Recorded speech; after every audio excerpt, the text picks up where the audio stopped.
across the UK, online and on DAB. Talk Radio. For those about to talk, we salute you. Talk Radio. Do you know what? We're going to try and do the show standing up tonight. If I can get the microphone to stay in an erect position, that's what we're going to do. Can we compile a list of jobs you can do standing up? Late night, Iain Lee on Talk Radio. We have ways of making you talk.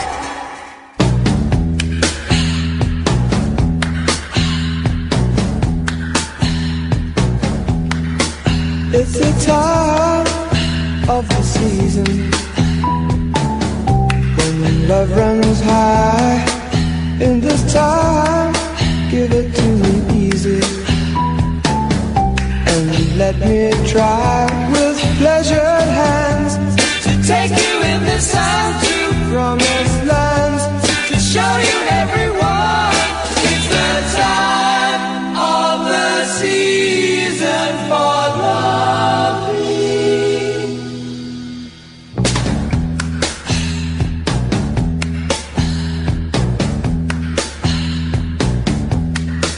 What's your name? What's your name? Who's your daddy? Who's your daddy? Is he rich like me? Has he take us anytime to show you what you need to live? Tell it to me slowly. Tell you why I really want to know. It's the time of the season for loving.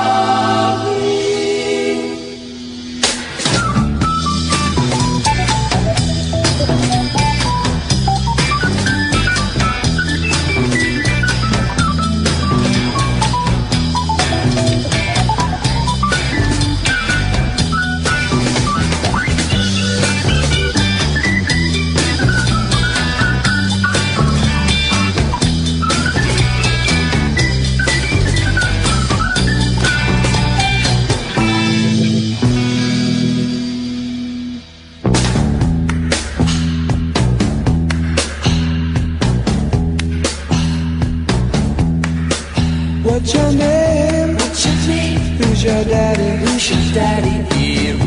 Is he rich like me? Has he taken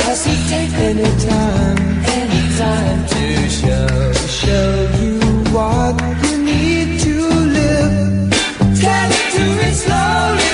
Tell you why I really want to know. It's the time of the season for loving.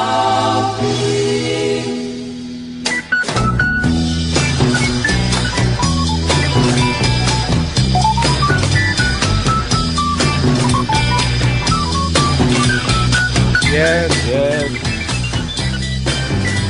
This is a tune, isn't it? I nearly swore them.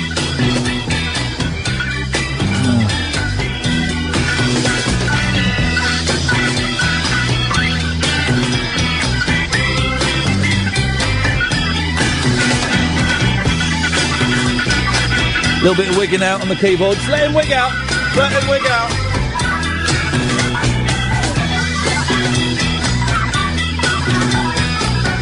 Right, that's just silly now. That's the Zombies. Now, I'm doing the show standing up. Catherine, come and join me, because you seem to find this amusing. I'll have it be known that Dr. Fox does his shows standing up, and I'm standing up this evening. Why do you find that so amusing? Because you are the world's tiredest man. That's because I'm on. That's because I'm mentally ill. So now you're saying that mentally ill people aren't allowed to stand up? No. Is that what you want, Donald Trump? Because No. that's what's going to happen in fascist America. No, I just know you, and I know within about 45 minutes. In fact, I was just saying this to John, who is our Ed tonight. Yes. You said, I'm going to stand up. I went, right, give it 45 minutes before he's saying he's tired. Well. Straight away. Oh, Kath, I'm a bit tired now. I am. Well, you know, I'm not. I might Can have I to sit sit down, actually? This You is can sit down. ridiculous. I might have to sit down because these microphones aren't as sturdy. Oh, yeah. No, I'm fine. I'm fine like that. I used to work with someone who stood up all the time, and he had like a Britney mic. We're Yeah, or sometimes... What, are you working in a call centre? kind of. Oh. But sometimes he had a microphone with a long lead and used to walk around the studio like a stand-up. Hang on a second. This show is like a call centre. Maybe there's a kind of slogan or something we can do. This, Talk Radio, the call centre of dreams. It's the first idea. I'm literally just throwing that out there. If we had a whiteboard... Here's one. Here we go. We need a Late whiteboard. nights. I've got one. Bring it in. Late nights with Iain Lee. Your first call for utter balls. Well, that's rude. Have you got the whiteboard in your car? No, I took it out fairly recently, in fact. We need a whiteboard. Tonight's show, dear listener, is... God, seeing those two absolute muppets together... May and Trump makes me want to be a basketball player and have my eyes pop out, but then I wouldn't put my eyes back in. I would. Hey, I wonder if this is true. Okay, this comes from something. A basketball player, his eye popped out. Yeah, as he was going for a basket, and as he was shooting a hoop. There's footage of it, but you don't see the eye. I wonder, right? If your eye pops out, you can see through that eye, right? Where would you put that eye? I'd suck it. Oh, God, why? I would suck it and I'd swallow it, because it's still attached, so you see, and then you can sick it back up. If your eye popped out, where would you put it? I would put it in... Don't be vulgar. Don't be vulgar. It's a family show. Okay. I would put it... I kind of like it in rather than out, if I'm going to be honest. Yeah, that's my girl. You're like that lady. Page 3 of the Star. Juicy Jessica. That's horrible, isn't it? Because we all know what juicy means. It's the page 3 model in the Star. Juicy Jessica. Ooh. We all know what juicy means, don't we? Juicy Jessica. Isn't that like a standard sort of stripper name, like extravaganza? So, the show tonight is 0344 499 1000 is the telephone number. So, if your eye popped out, where would you put it? I think I put it in my daughter's school bag, thinking about it, if I can't put it anywhere rude. No, well, it would still be attached to you, mate. Bands that don't get the respect they deserve, and tonight's show is sponsored by the Zombies. We got Rod Argent from the Zombies is on at the end, later on in the show, talking about zombies, talking about Beach Boys, talking about the fake zombies. Did you hear him refer to Paul McCartney just as Paul? Yes, I did. Loved that. I loved it. He was brilliant. And also, I think we had a world exclusive that they're going to record a new album. That's a world exclusive. You know, he could have gone round to his house. He lives around the corner from me. Well, somewhere much nicer. It would have been quicker than doing the phone interview, because all the phones were knackered here. Well, unless you like Echo. Bless him, he was very, very patient with your technical inefficiency. Not my fault. It was, actually. It was. 0344 499 1000. So we're talking about that. Jobs you can do standing up. Let's just play jobs you can do standing up tennis. Quick round. Tennis. Okay. That's not a job. It is. Train driver. How sure are you about that? I'm pretty sure that they stand up. Are you? Or at the best, they have I know they walk out.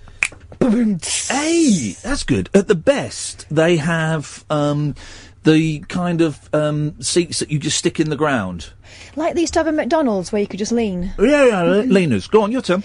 Okay, standing up jobs. Oh, hairdresser. Yeah, I'll give you that. I'm going to have to stand up because I can't bear the pacing. No, sit down, because... I feel like I've been told off. Yeah, we are, in many ways. Standing up. Oh, traffic cop. No, that's not true. I drove home last night, and I was getting very close to my route, and there was a police car blocking the road, and there had been a very serious accident. But the copper was still in the car. Dangerous. Right? And all he did was he just wound down his windows, didn't even look at me, stuck his arm out, and just made a circular motion to say turn around. So, traffic cop, no. Lollipop lady. Yes, that's a very good one. Chef. No. Yes. No. Yes. I'm not going to allow that. If you're having train driver, I'm having chef.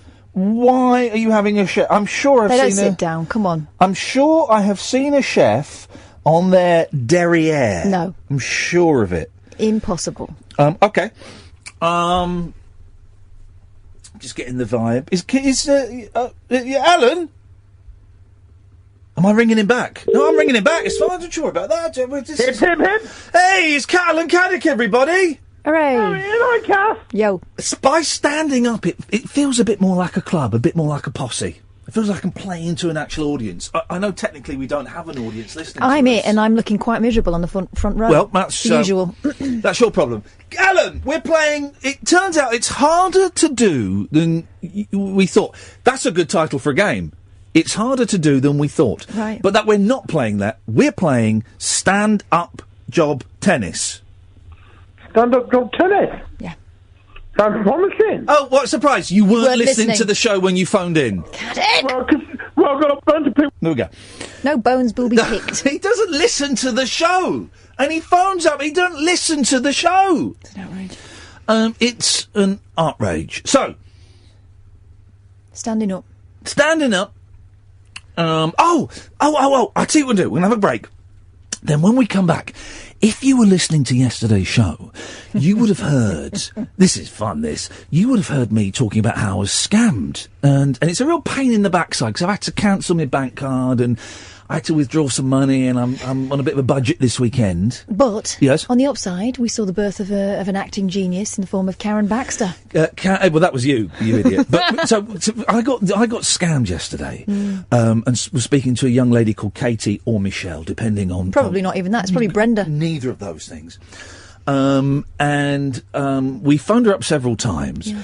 We didn't get to tell her that she was actually going to be a radio star. No. We got to tell her today. We got hold of her again. And we actually had a nice word with her. 03-4, it's Friday. It's going to be a bit of a slapdash show, guys. I'm standing up in my stocking feet. Look, I've got my shoes or anything. Can I go and get my computer? No, you can go and sit in there and do your job. Oh. You were just brought in as an hors d'oeuvre. So you've used me, now I'm being discarded. Spitting you out. 0344 499 1000. Late Nights with Iain Lee on Talk Radio. Late Night, Iain Lee on Talk Radio. We'll get you talking. 0344 499 1000 is the telephone number.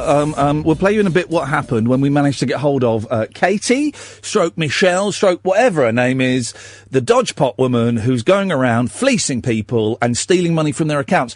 And it wasn't until... as I was getting into bed last night, I realised how close to a disaster I'd been. For those of you who missed it, I got a text from my bank saying, there's been fraudulent activity on your on your card, phone this number.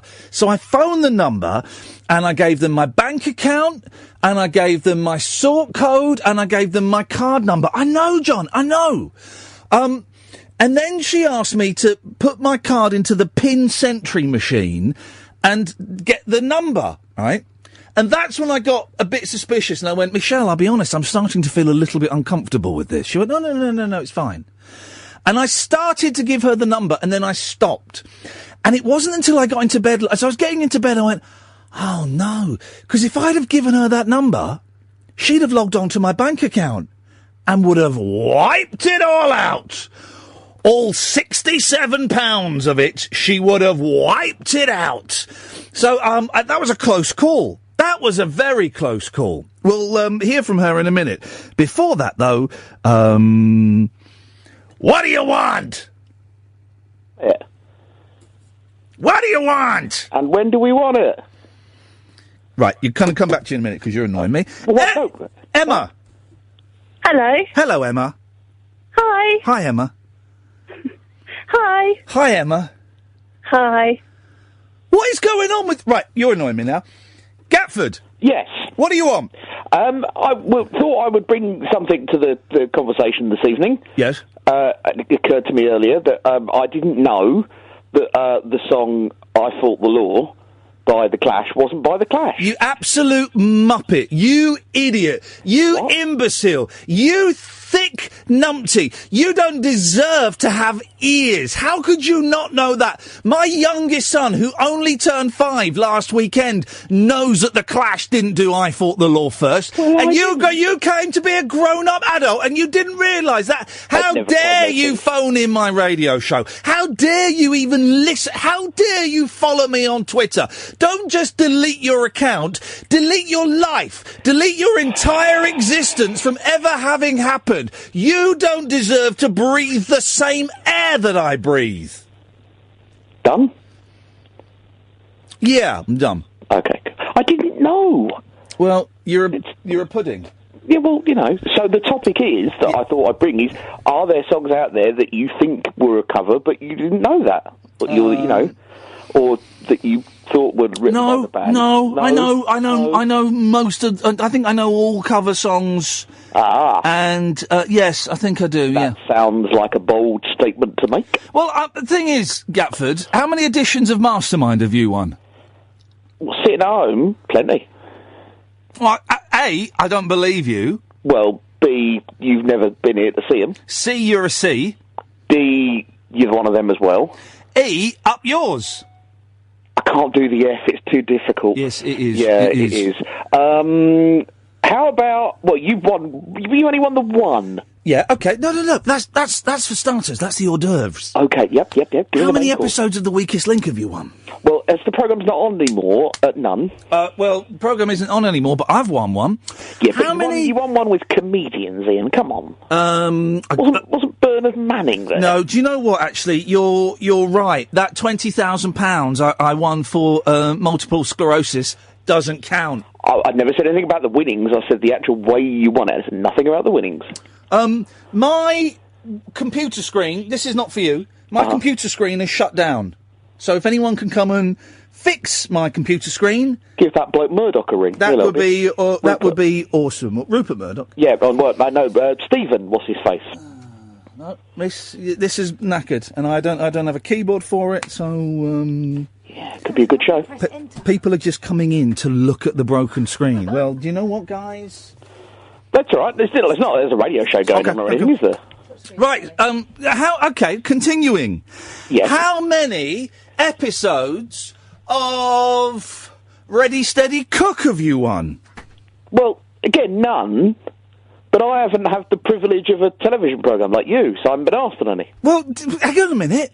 They let civilians go on these programmes. Yeah, but you fought O'Connell. That's nothing. Yeah, but they let civilians go on these programmes. When they let superstars go on there, that's a whole different skillet of fish. But they're made for people like you, plebs.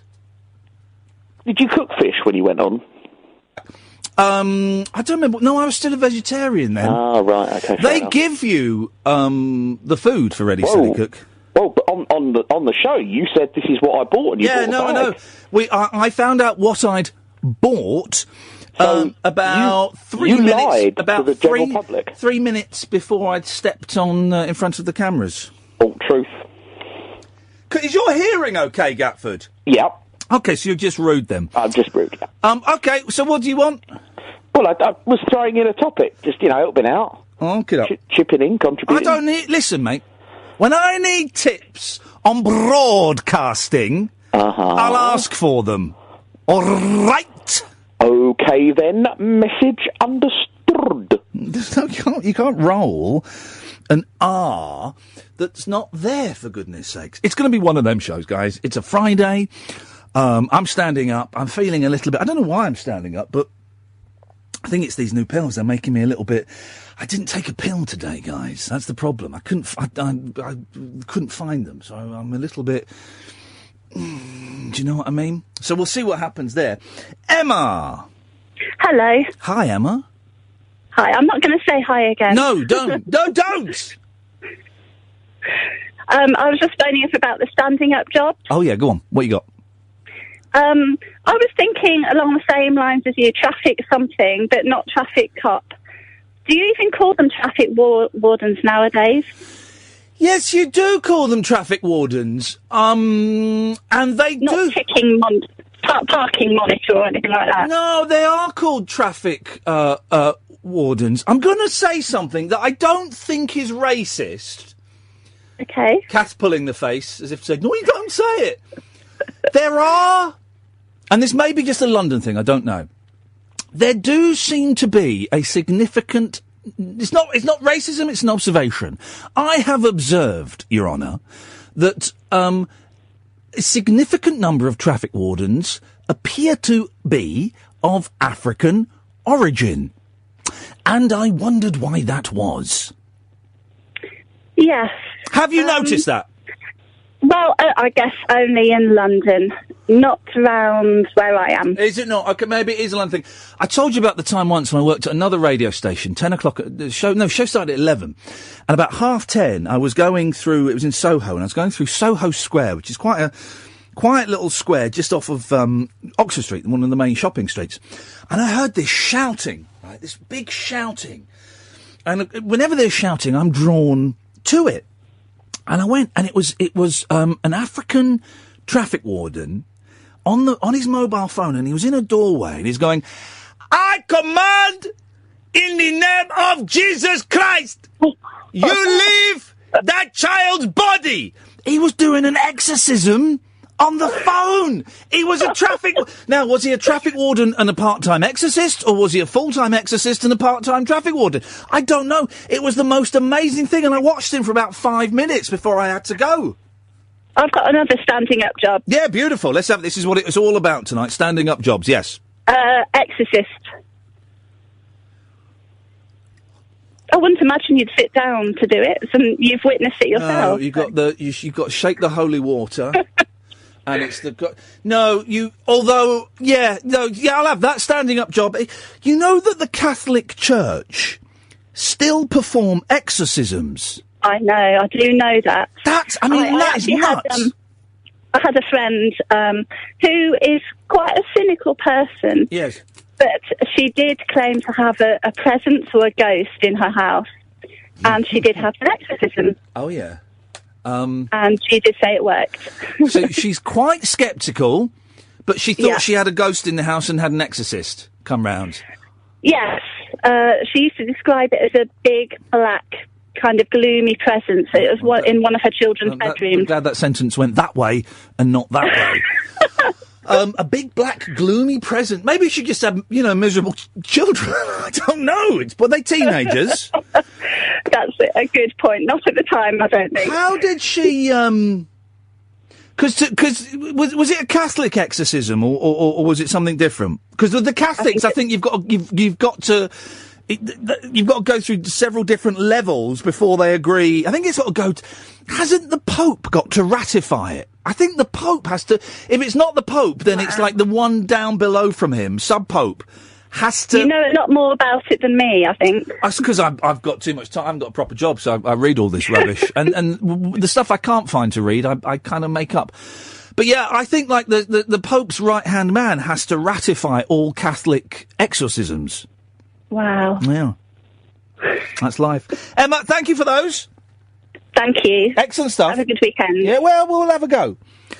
We'll have a go. Oh, I see. This computer, I think, is about to do an update. That's fun. Why can't it do it during a show that doesn't need phone box, like Julia's or something? I don't...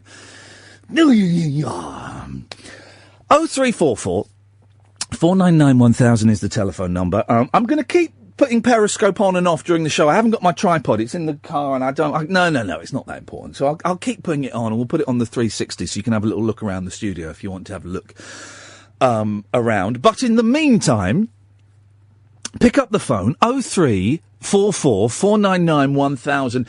We've had kind of quite a heavy week this week, haven't we? We've had some kind of heavy stuff, some light stuff. So tonight, let's just mess around. Let's just see what happens.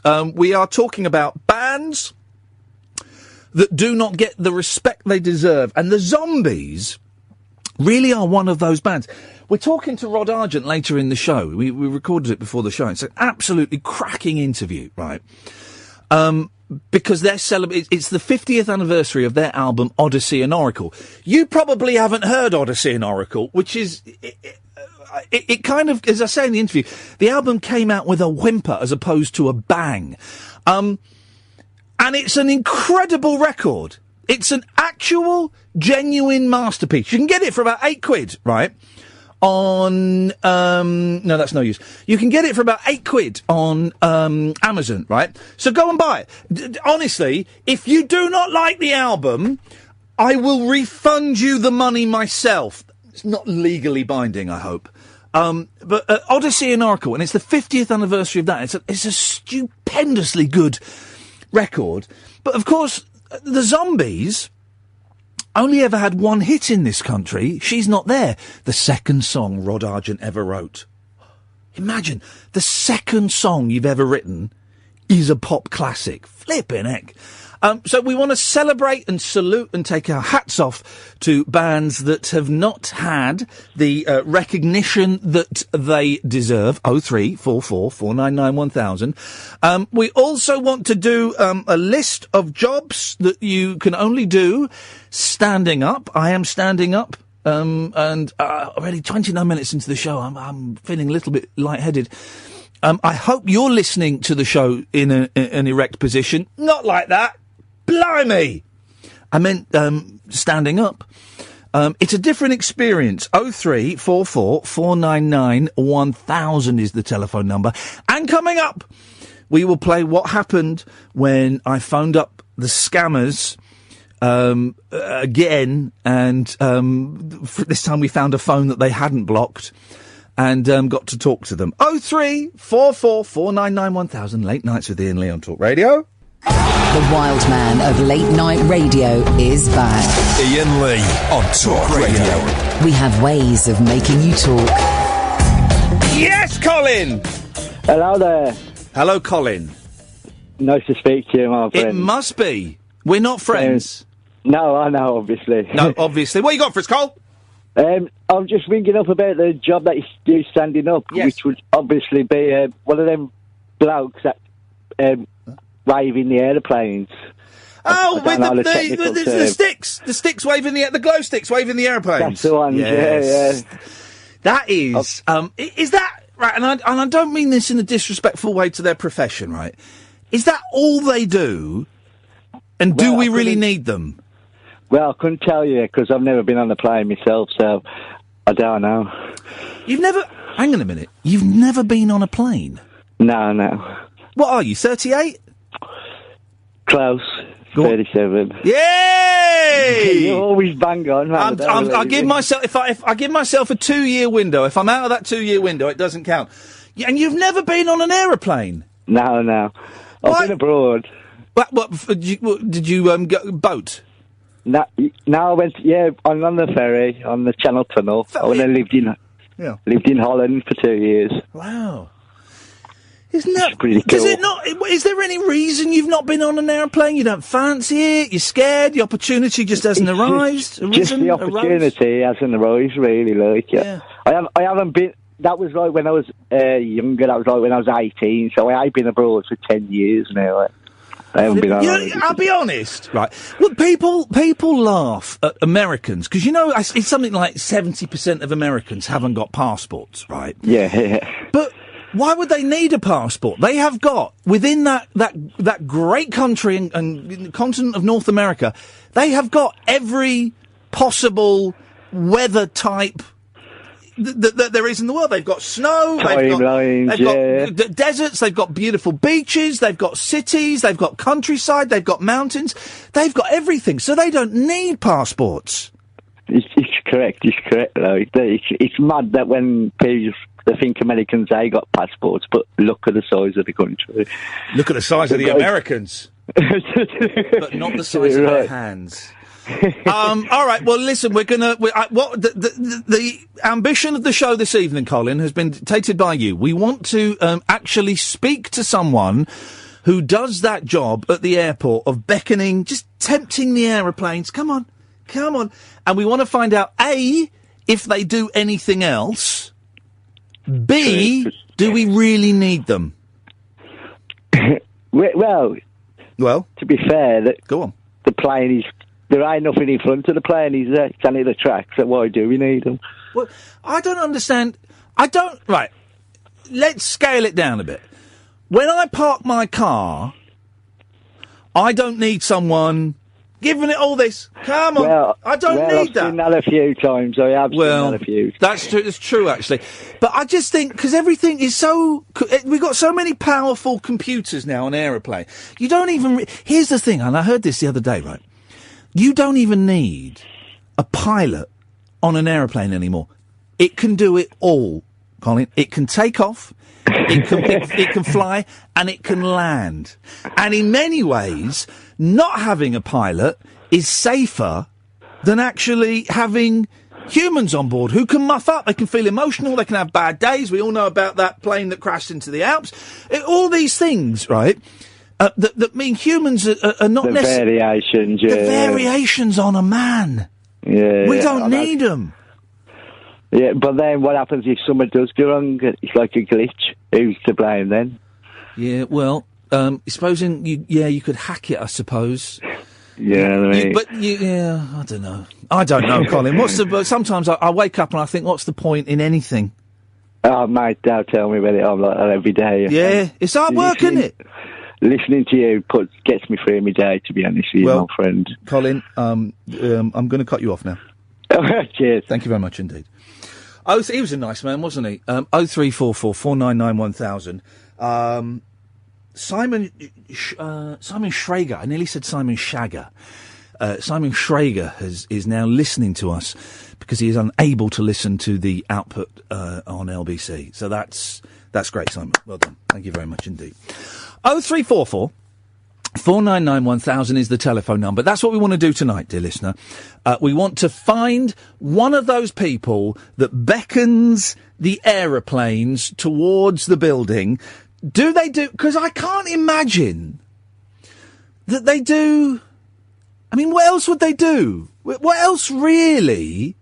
So they're doing that. Right, that's that plane. I mean, the planes come in sort of one every 3 minutes or something, isn't it, at the big airport? So I guess they're quite busy doing that. So do they do anything else? And do we actually need them? Is it one of those old jobs, one of those old-fashioned jobs that we've just kind of got, you know, in the same way that you've got, you get town criers.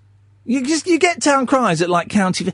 You know, there was when I used to live in North London, in Crouch End, there was a gentleman, I know I want to get the era correct, he walked around, he looked like the Laughing Cavalier. You know that look? He wasn't just doing it, you know, for fates and things. Oh, this is my reenactment of the Laughing Cavalier. He would genuinely, it'd be like in Morrison's, all done up with the beard and the hair and the hat and the moustache and the feathers, all of that. He was walking around like that. And younger me used to think, what a pudding. What an absolute pudding. Older me thinks, well, he's still a pudding, but you've kind of got to respect that. My two boys, the 7-year-old, not so much now. He's just kind of turned, right? But the 5-year-old still likes to wear superhero costumes, you know, and he's obsessed with The Flash. And I don't know where he's found out about The Flash, because we haven't watched any films with The Flash in. He's popped up briefly in a Lego superheroes game. But for some reason, he's obsessed with The Flash, and I had to buy a Flash outfit for him. And we were walking around in town today, and he kept running off, going, I'm the Flash. And this has gone on for about 3 months, which is a long time for a kid to have an obsession. For his birthday cake, his nan had to make the Flash logo in a cake. It was easier than the other one. The other one was a Death Star. He insisted he had a Death Star built. The Death Star is round. So he's obsessed with The Flash. And he will go out quite happily to the park, to the shops, for a trip round to his mates, dressed up as The Flash. And I kind of respect that. And I'm envious of that, because as adults, we don't really get to do that, do we? You know, fancy dress parties, which I've never really been a fan of, and on Halloween, when we're going out trick-or-treating, I'll probably be the only dad that dresses up, because it's kind of the fun thing to do. All the kids are dressed up as superheroes. So I ordered a Batman costume. I'll go around in Batman. The Dark Knight Batman, just to clarify. But this guy that would walk around as the Laughing Cavalier, now I kind of think, yeah, fair play, mate. Fair play. You've made that decision that's what you're going to go for. Do you know what I mean, Jerry? Jerry! Hello. Hello, Jerry, you all right? Yeah. Rod Argent's theme tune. Yes. Know what tube? Yes. Know what theme tune he wrote? What? Hang on. Say that again. Who wrote? Rod Argent had the Zombies. Oh, Rod Argent of the Zombies. I do know this because I was reading his Wikipedia page. Bad interview prep, guys. Lazy interview prep. But I read other stuff, and that was just kind of to get a couple of dates. It was for 2 programmes that I wasn't particularly familiar with, so I can't remember. He gave the World Cup theme tune for ITV. Aztec Gold from 1982 World Cup. Oh, yeah, the World Cup. Yeah. H2. Yep. H2 Aztec Gold. Yeah. And that's the one I know. That's the one I know. There was another show he did, but I hadn't heard of it. Hey, here's the thing, right? I don't know anything about football, okay? All my football knowledge now comes from hearing the idiots and the monkeys that work at Talk Sport shouting, "Hey, hey, hey!" So that's all my sporting knowledge comes from what I overhear Cundy and Goldstein saying, right? But get this, I used to quite fancy a bit of that Jose Mourinho. He was my gay choice for a while. He was. He's a miserable get now. Well, now he's got a skinhead. Where's his luscious grey? He was a silver fox, and now he's like a thug. He's lost the plot. He's gone. He's lost his... Hey, maybe. Do you know what? Maybe next week. This is what we need to do. Because, right, let's be honest, Jerry. This show doesn't get very many listeners. Cundy and Goldstein, they get literally hundreds of thousands of listeners, right? Yeah. Maybe on Monday we should do a sports show. Can't you re-rig the output to take those sorts of... Well, no, I think I could probably do a sports show better than them, actually. I tell you what we'll do. Monday, we're going to do a sports show. So, Catherine, I need you to line up sporting guests. Can I be a sports expert? So, we want a sports expert. I want football stars. I want... Get Cundy on. I don't want to get Cundy on. He's in Cundy. They're doing their own show, Alan, or am I calling you Alan? Jerry. They're doing their own show. So Monday night, it's going to be the Talk Radio, Talk Sports Special. So Talk Radio is the name of the station. Talk, word, sports. So we talk sports special. You got it? Yeah, beautiful. That's what. That'll get us loads of I've got another subject for you. Overrated bands. You got underrated bands, overrated bands, like Arctic Monkeys. Yeah, Arctic Monkeys, U2. Yeah, loads of them. U2. Yeah. Who of them Razakube does live? But he can't stand him singing. Takes deep inputs of breath when he breathes while he's singing. We were about him the other day. He asked you how much you earn. What's his name? He asked you how much you earn. You've interviewed him, guest. Say that again, Joe. You're a little bit wobbly tonight. The old Parkinson's playing up. I was on form today. That bloke, what's he called? What's his name? The band you interviewed, he asked how much you earned. The band I interviewed? Yes, how much you earned. He wants, how much do you earn? Oh, the Muse. Muse. God, you've got a good memory. That was years ago. Yeah. No, we were on about the other week. Jerry, listen, I'm going to let you go because you're a little bit wobbly tonight. Okay. Have a good rest and have a good weekend and we'll speak next week. Take care, man. Keep taking the pills, Jerry. Monday night, sports night. Beautiful. Get me a darts man. Get me a running lady. We'll have a lady on. Get me a footballer. Get me Monster. Is he still alive, Monster? Eric Hall? Is he still alive? Looking to John as the other man here. Yeah, that shrug means probably. Get me Monster. Eric Hall. Monster. 0344 499 1000. It's your show, guys. What sports stars do you want to hear on the show on Monday? Late night conversation worth losing sleep over.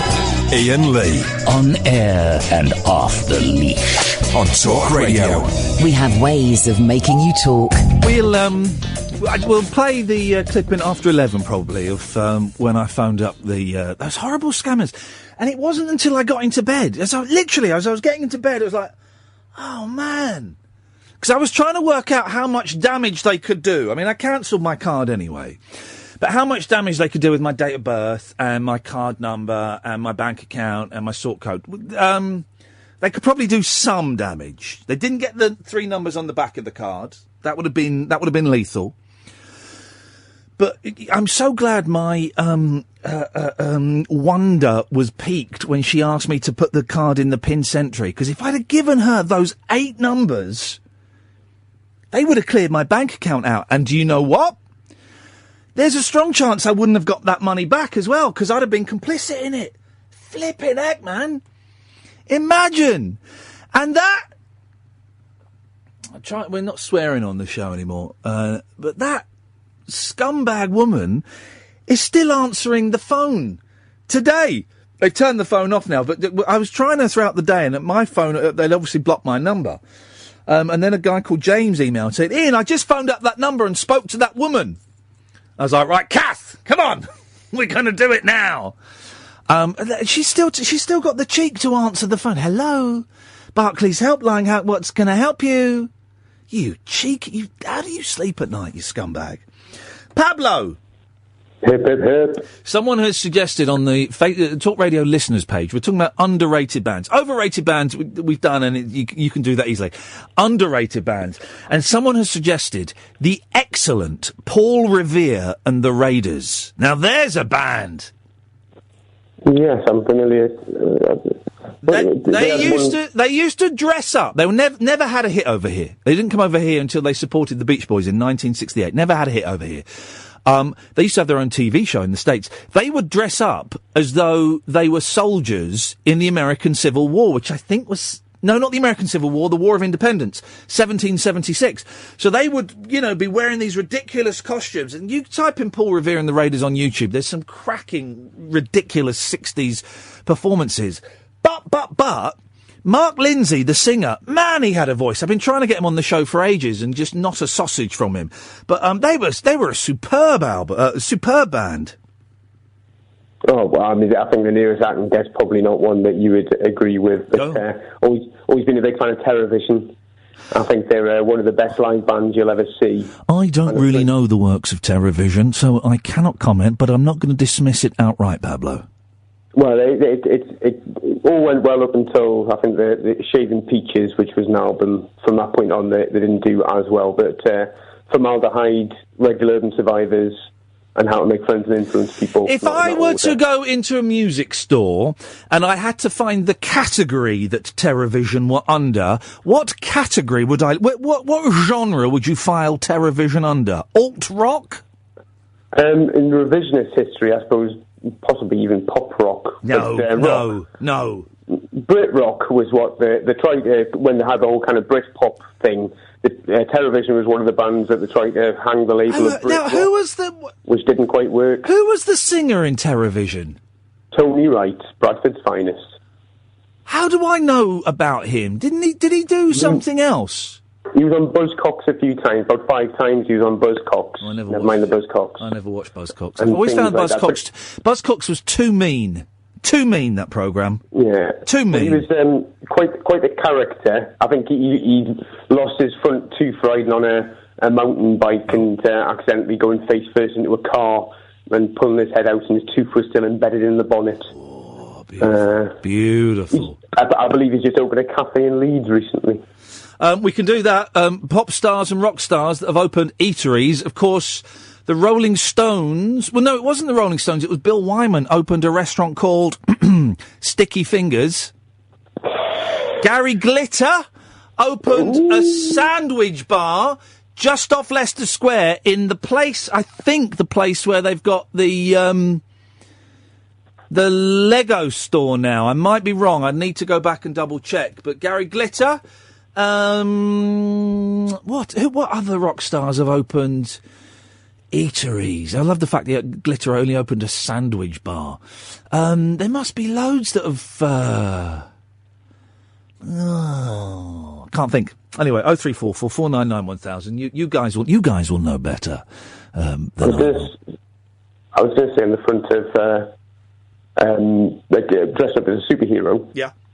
I work with people with learning disabilities of all ranges, and not somebody I work with directly myself, but within the fraternity, within the social events that I go to. There's a gentleman there who, it's not his real name, but he goes by Bruce. Yeah. most of the time. But otherwise, at social events, he dresses up as Batman, and he works the door. And it's something that everybody's very happy with. He enjoys it, and it's something that kind of. You've reminded me of a pub that I used to go to sometimes when I was a teenager, and there was a gentleman there with learning difficulties who was obviously a local character, and he would just rock up and would be on door duty. And he'd, collect glasses and stuff, and he wore a lovely, he had like a velvet jacket and stuff, and he was very, very friendly and took great care in opening the door and stuff. And me being a cocky, 16-year-old, 18-year-old, I probably took the mick, if I'm completely honest. My hand on heart, I probably did. And I remember speaking to the landlord and saying, why do you employ this guy? And he says, oh, no, we don't employ him. He just comes up and does it. And the thing is, he's so polite and so delightful and so not any trouble that we're happy for him to come and do it. Yeah, I mean, to be honest, it's one of the things that got me into doing the work in the first place. Is just within, the local pubs, there'd always be, a few people who come in with learning disabilities, and, the majority of people would really get on well with them and, help out if they need anything, but you would always find the odd few who would be a little bit snarky or trying to take advantage or use it for a bit of humour within their own group and the like. And it kind of it made me think of I want to be working directly with people so I can help change minds. Yeah, no, and I feel bad that I would have taken the mick in the past, but I have to be honest and say that I would have taken the mick when I was a younger person, and I kind of need to own that so that, it's just something that makes me very uncomfortable that I did, but I did it, and I'm not going to lie about it, and I'm not proud of it, but... Well, I mean, it's all part of the healing process, and, obviously, from my experience, there's a very big difference. I mean, before I started, I was expecting, because they train you up very much for, or you might get some hostility from the public or something. If so, you just need to remove yourself and your client from that situation. So I've always been geared for it, and I've been doing it for almost 10 years now, and I've never really had any situations with You've reminded me of a story that's in quite a few of the newspapers today, right? And there's something about this that sits really uncomfortably with me. Lady and the Tramp, right? Joan weds vagrant she found rifling in bin. Does that... Am I the only person that sits uncomfortably with? Well, it's a bit subjective, isn't it? It's just a case of she met somebody who she's fallen in love with and they've got married. A woman is to marry the tramp she found rifling her bin for food 42 years ago. Joan 9... God, you've got to be careful how you say it. I'm not going to say her last name because I'll get it wrong anyway. Joan took pity on Ken Selway and began dropping lovingly wrapped sandwiches in with the rubbish outside her bookshop.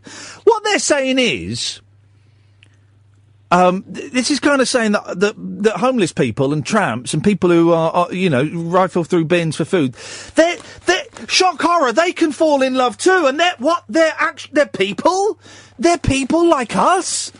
Well, you might as well have, Sharon met Jeff drunkenly in the pub. Now they're getting married. I think this is a really sweet story, right? And it's all of the papers have got this tone about it that implies that people who have to go through bins to get food are less than, are subhuman.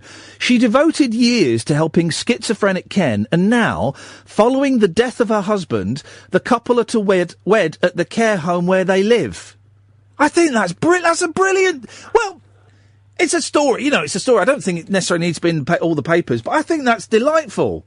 Well, it's nice, but, I don't want to come across all the anti-Jonathan here, but it's potentially a way the media's skewing things to kind of give us all a certain opinion of people who have to claim benefit or are needy, or the lower classes. Joan realised that Ken, now 89, was one of many slipping through the welfare state safety net. She invited him for a meal with husband Norman at their Gloucester home, and Ken became a regular visitor. But things did not always run smoothly. Once Norman issued an ultimatum and Joan moved into a caravan where Ken would stay. Oh, here we go. Suddenly it does get a little bit racy. Hang on a minute. However, for many years, the three lived happily together. Get in there, girl. Get in there. Hey, and why not? Why the hell not? Joan said it was a little paradise. Ken, Norman and me. Oh, here we go. The relationship was celibate, but Joan believes this made them even closer. And the final words to Ken. Ken says, I would not be here now if it wasn't for those sandwiches. Boom. That's what it's all about. Well, it's a lovely story. He's just thinking about the sandwiches. He's thinking, I've looked in here. I've had 30 odd years of sandwiches, mate. Get in. Well, if we get married, do I still get the sandwiches in the bin, please? That's what I'm after. It's weird. That's the way they need to look at it. It's not about him being a Trump. It's the fact this opportunist has come in and he's just taken this woman for every sandwich she's got. Taken her for every sandwich she's got. Pablo, thank you very much indeed. 0344 499 1000. I'm going to sit down during the news, guys. There's no point. No, then I'll stand up. Oh, there's no point in me standing up for the news. Flipping heck. I've done an hour on my feet. There's an energy to it, man. There's an energy to it. 0344 499 1000. When we come back, we'll have the call to the scammers, kind of not quite the finale, because we might give them a call again next week. Bands that are underrated, jobs you can do standing up. We want the people that guide in the aeroplanes with the sticks. 0344 499 1000 is the telephone number. We call you back. Late Nights with Iain Lee on Talk Radio. Late Night, Iain Lee on Talk Radio. We have ways of making you talk. Good morning to you. I hope you're feeling better, baby. Thinking of me while you are far away. Counting the days until they set you free again. Writing this letter, hoping you're okay.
tune. Huh? It's relentless.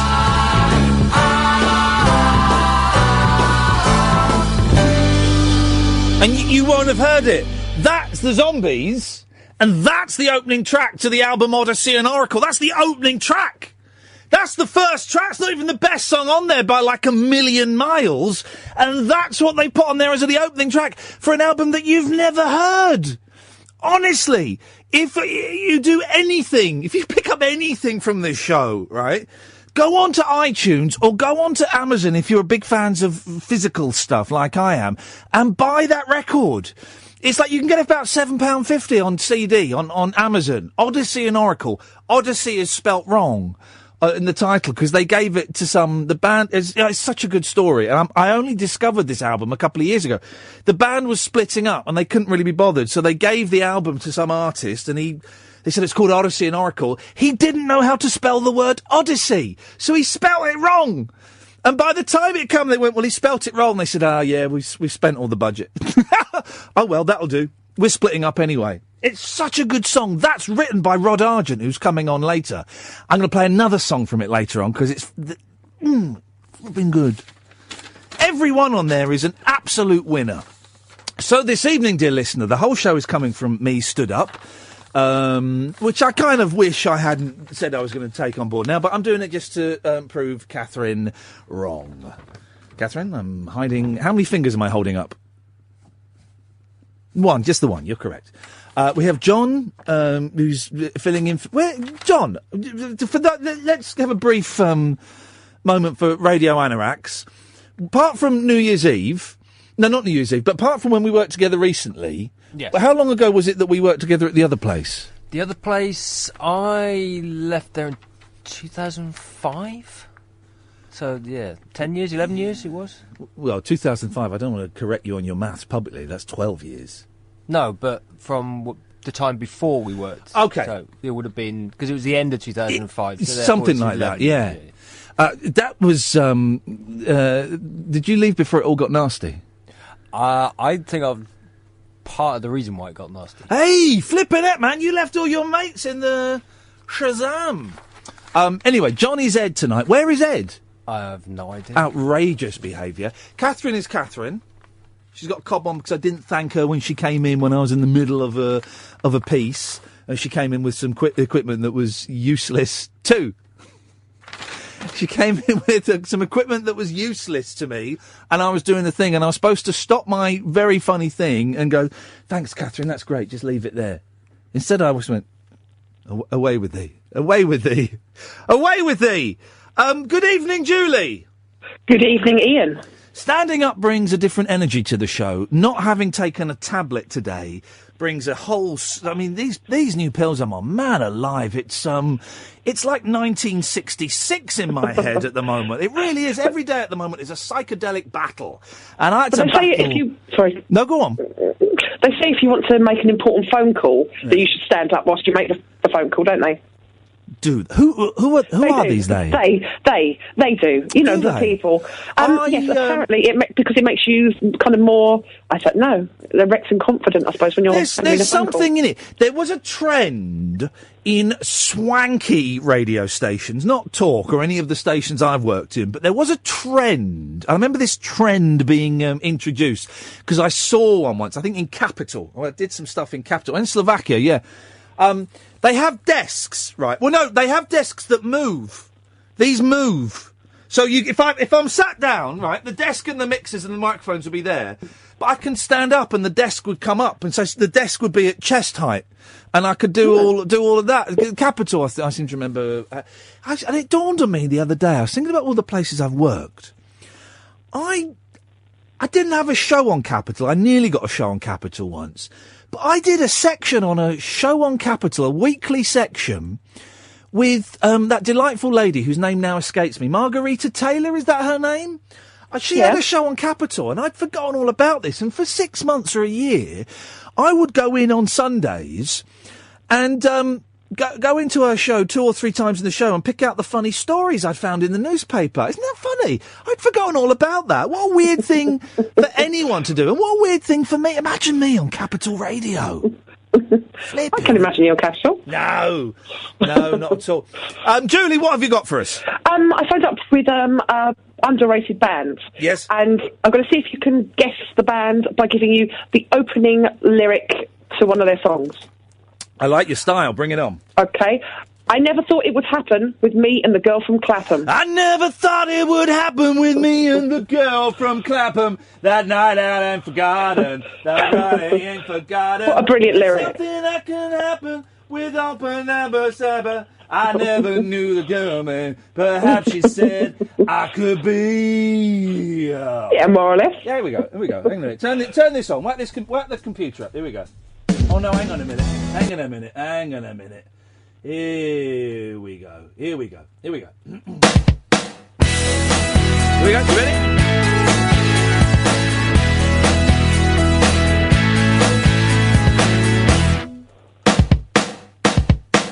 I never thought it could happen with me and the girl from Clapham. Out on the windy common. That night I ain't forgotten. With some more other actions, with some more other passions. I said you are a lady. Perhaps she said, maybe. We moved into a basement with thoughts of our engagement. We stayed in by the telly, although the room was smelly. We spent our time just kissing, the railway arms were missing. But love had got us hooked up, and all our time it took up. I got a job with Stanley, he said I'd come in handy, and started me on Monday, so I had a bath on Sunday. I worked 11 hours and bought the girl some flowers. She said she'd seen a doctor and nothing now could stop her. This snow or the winter, the weather brass and bitter. I put away a tenner each week to make her better. And when the time was ready, we had to sell the telly. Late evenings by the fire and little kicks inside her. This morning at 4:50, I took her rather nifty down to an incubator, where 30 minutes later she gave birth to a daughter. Within a year a walker, she looked just like her mother. If there could be another. She's 2 years older, her mum is with a soldier. She left me when my drinking became a proper stinking. The devil came and took me from Boston Street to Bookie. No more nights by the telly, no more night nappies smelling. Alone here in the kitchen, I feel there's something missing. I beg for some forgiveness, but begging's not my business. And she won't write a letter, although I always tell her. And so it's my assumption I'm really up the junction. Yeah! Yay! That's what I'm talking about. And I remembered, I don't know how, I remembered all of those words.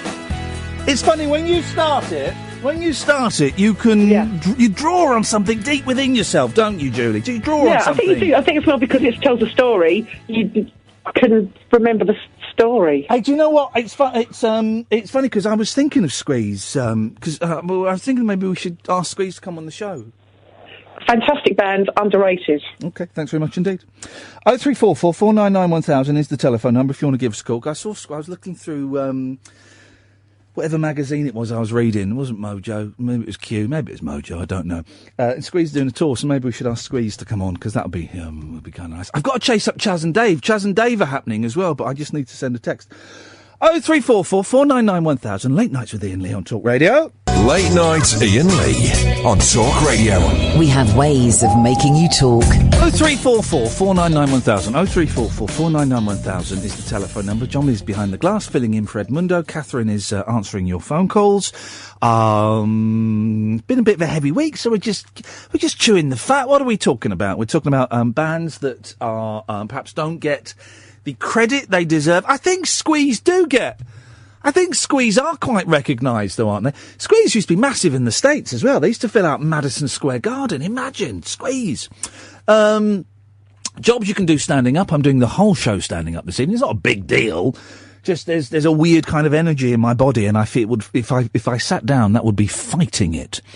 We're going to play the Rod Argent interview a bit later on. Oh, and also in a minute or two, we'll play the kind of second part of the scam that we had yesterday. I phoned them up again. It's brief, but it's fun. Lee. Hello. Yeah. Hello. Hello. Hello. Stereophonics. That's an underrated band. Oh, no, they're an overrated band, Lee. You've misunderstood. Hey, they're rubbish. No, they're not, mate. Your voice is rubbish. Well, well, your ears are rubbish.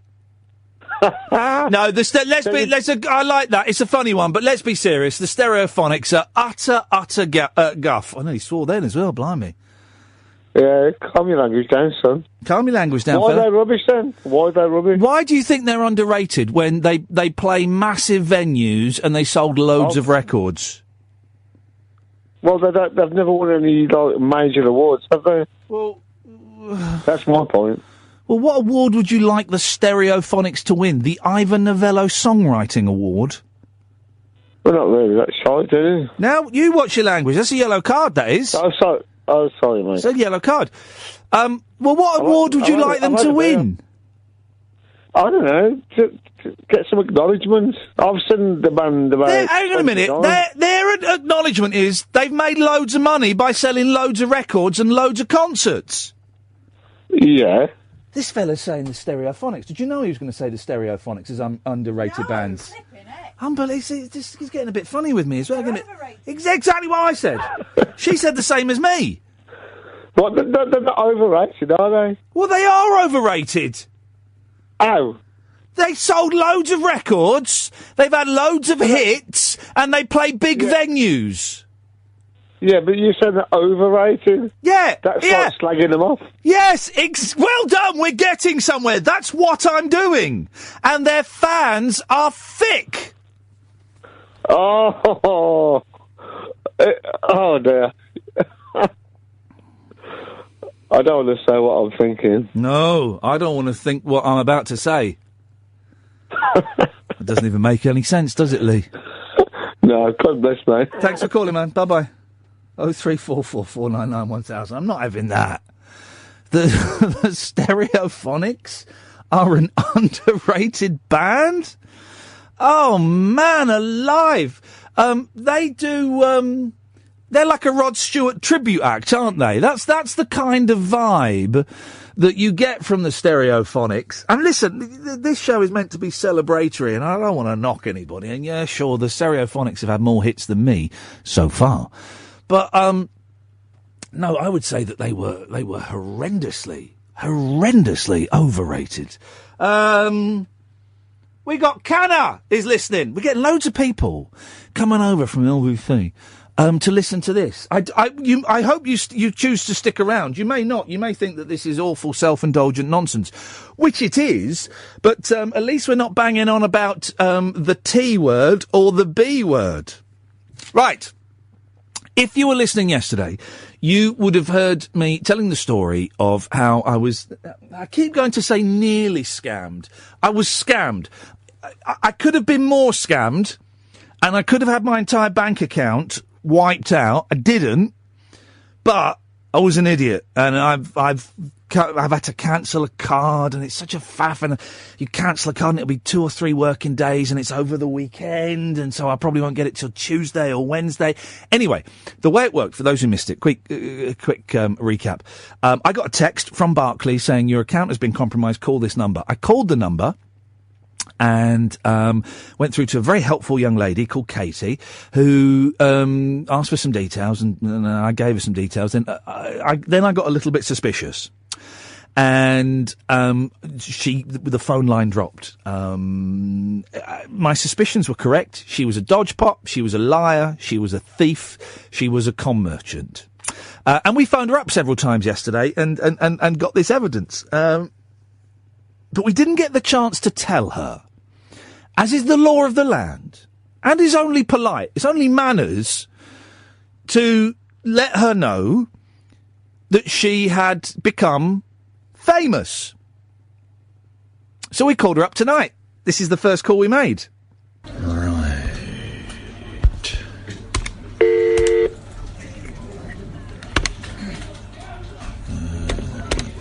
849 684. Welcome to Barclays. Thanks for responding to our message. This is very important and will only take a few moments. Please enter your 6-digit sort code. Please enter your 8... Let me check that. Thanks. While I put you through to an advisor. Please hold while I put you through to an advisor.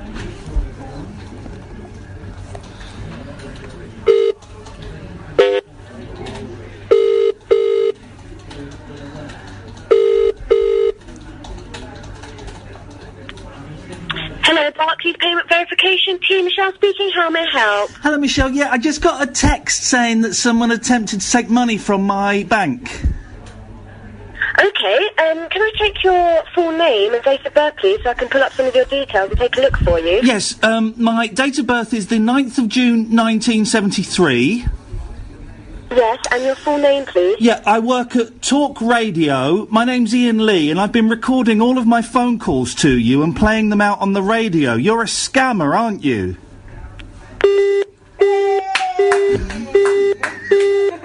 Got him! Busted! Busted! Busted! The barefaced cheek of that woman! And you heard us high-fiving there and dancing around because we finally got her, and it was, it was nice to kind of let her know that she was being broadcast on the radio. But I still, it left a really bad taste in my mouth that this horrible woman, and there was a gentleman as well yesterday towards the end, but this horrible woman is still doing that, is still answering the phone. So we phoned her up again.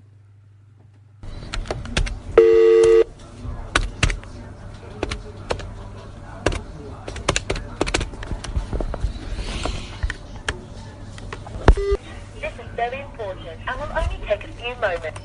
Please enter your 6-digit sort. Please enter your 8-digit. Please hold while I put you through to an advisor. Please hold while I put you through to an advisor.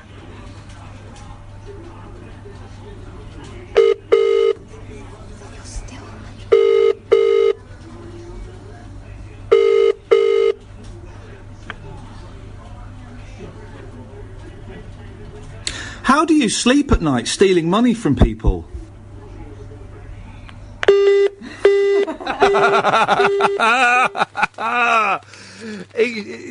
And that was it.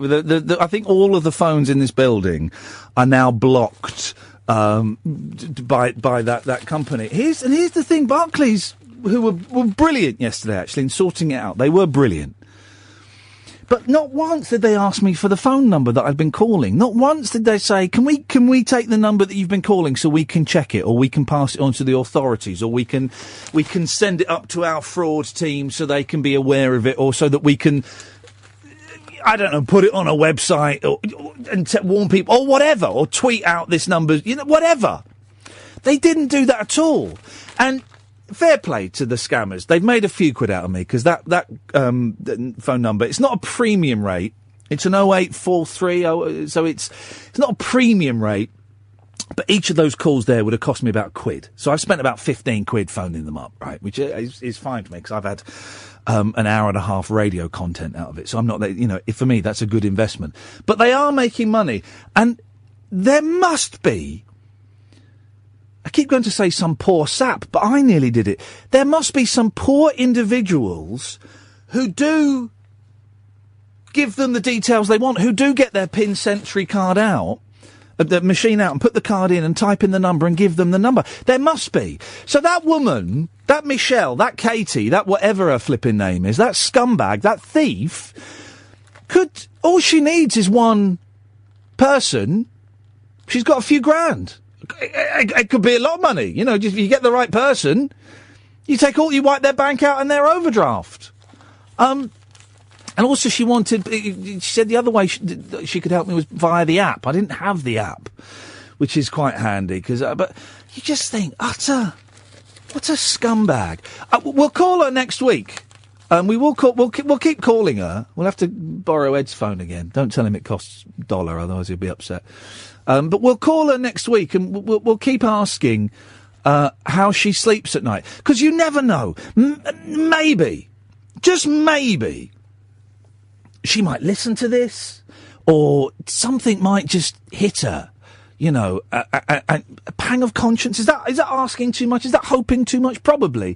But something. Maybe. Just asking her how she sleeps at night. Asking her what her mum would think. Asking her if her kids would be proud. Asking her something. Might just hit her. Might just get her. You don't know. I think we do know. But it's got to be worth a chance, isn't it? It's got to be worth a try. Anyway, we'll phone her next week and we'll see what happens. 0344 499 1000. Late Nights with Iain Lee on Talk Radio. Unmissable late night radio with the original king of unconventional conversation. Make contact with Iain. Late Night Iain Lee on Talk Radio. We'll get you talking. 0344 499 1000. Coming up, we'll have Rod Argent from the Zombies. Now, you'll know the Zombies from She's Not There, right? But remember, we've not had many guests this year, because we kind of blitzed all the guests that we wanted last year. We had everyone we wanted, really. So we're being a little bit more choosy this year. But we will, Kath and I may have a little brainstorm next week and come up with some more people and have a big mail out. But we only get people on that we know are going to be interesting, that we know are going to be good storytellers, that are going to give us gold. And Rod Argent, I mean, he talks about McCartney, he talks about The Who, he's very, very funny about Gene Simmons from Kiss. Very funny about Kiss. Because he, of course, his band, he didn't write it, but his band, I don't think he wrote it, I could be wrong, I think, Russ Ballard wrote God Gave Rock and Roll to You. I might be wrong. But his band did it originally. Argent did it originally, and then Kiss did it. And I asked him how come Gene Simmons got a writing credit, and his response was very, very funny. So we'll play that a bit later on. 0344 499 1000 is the telephone number. Yes, Joe. Hello, Ian. How you doing? I'm all right? All right.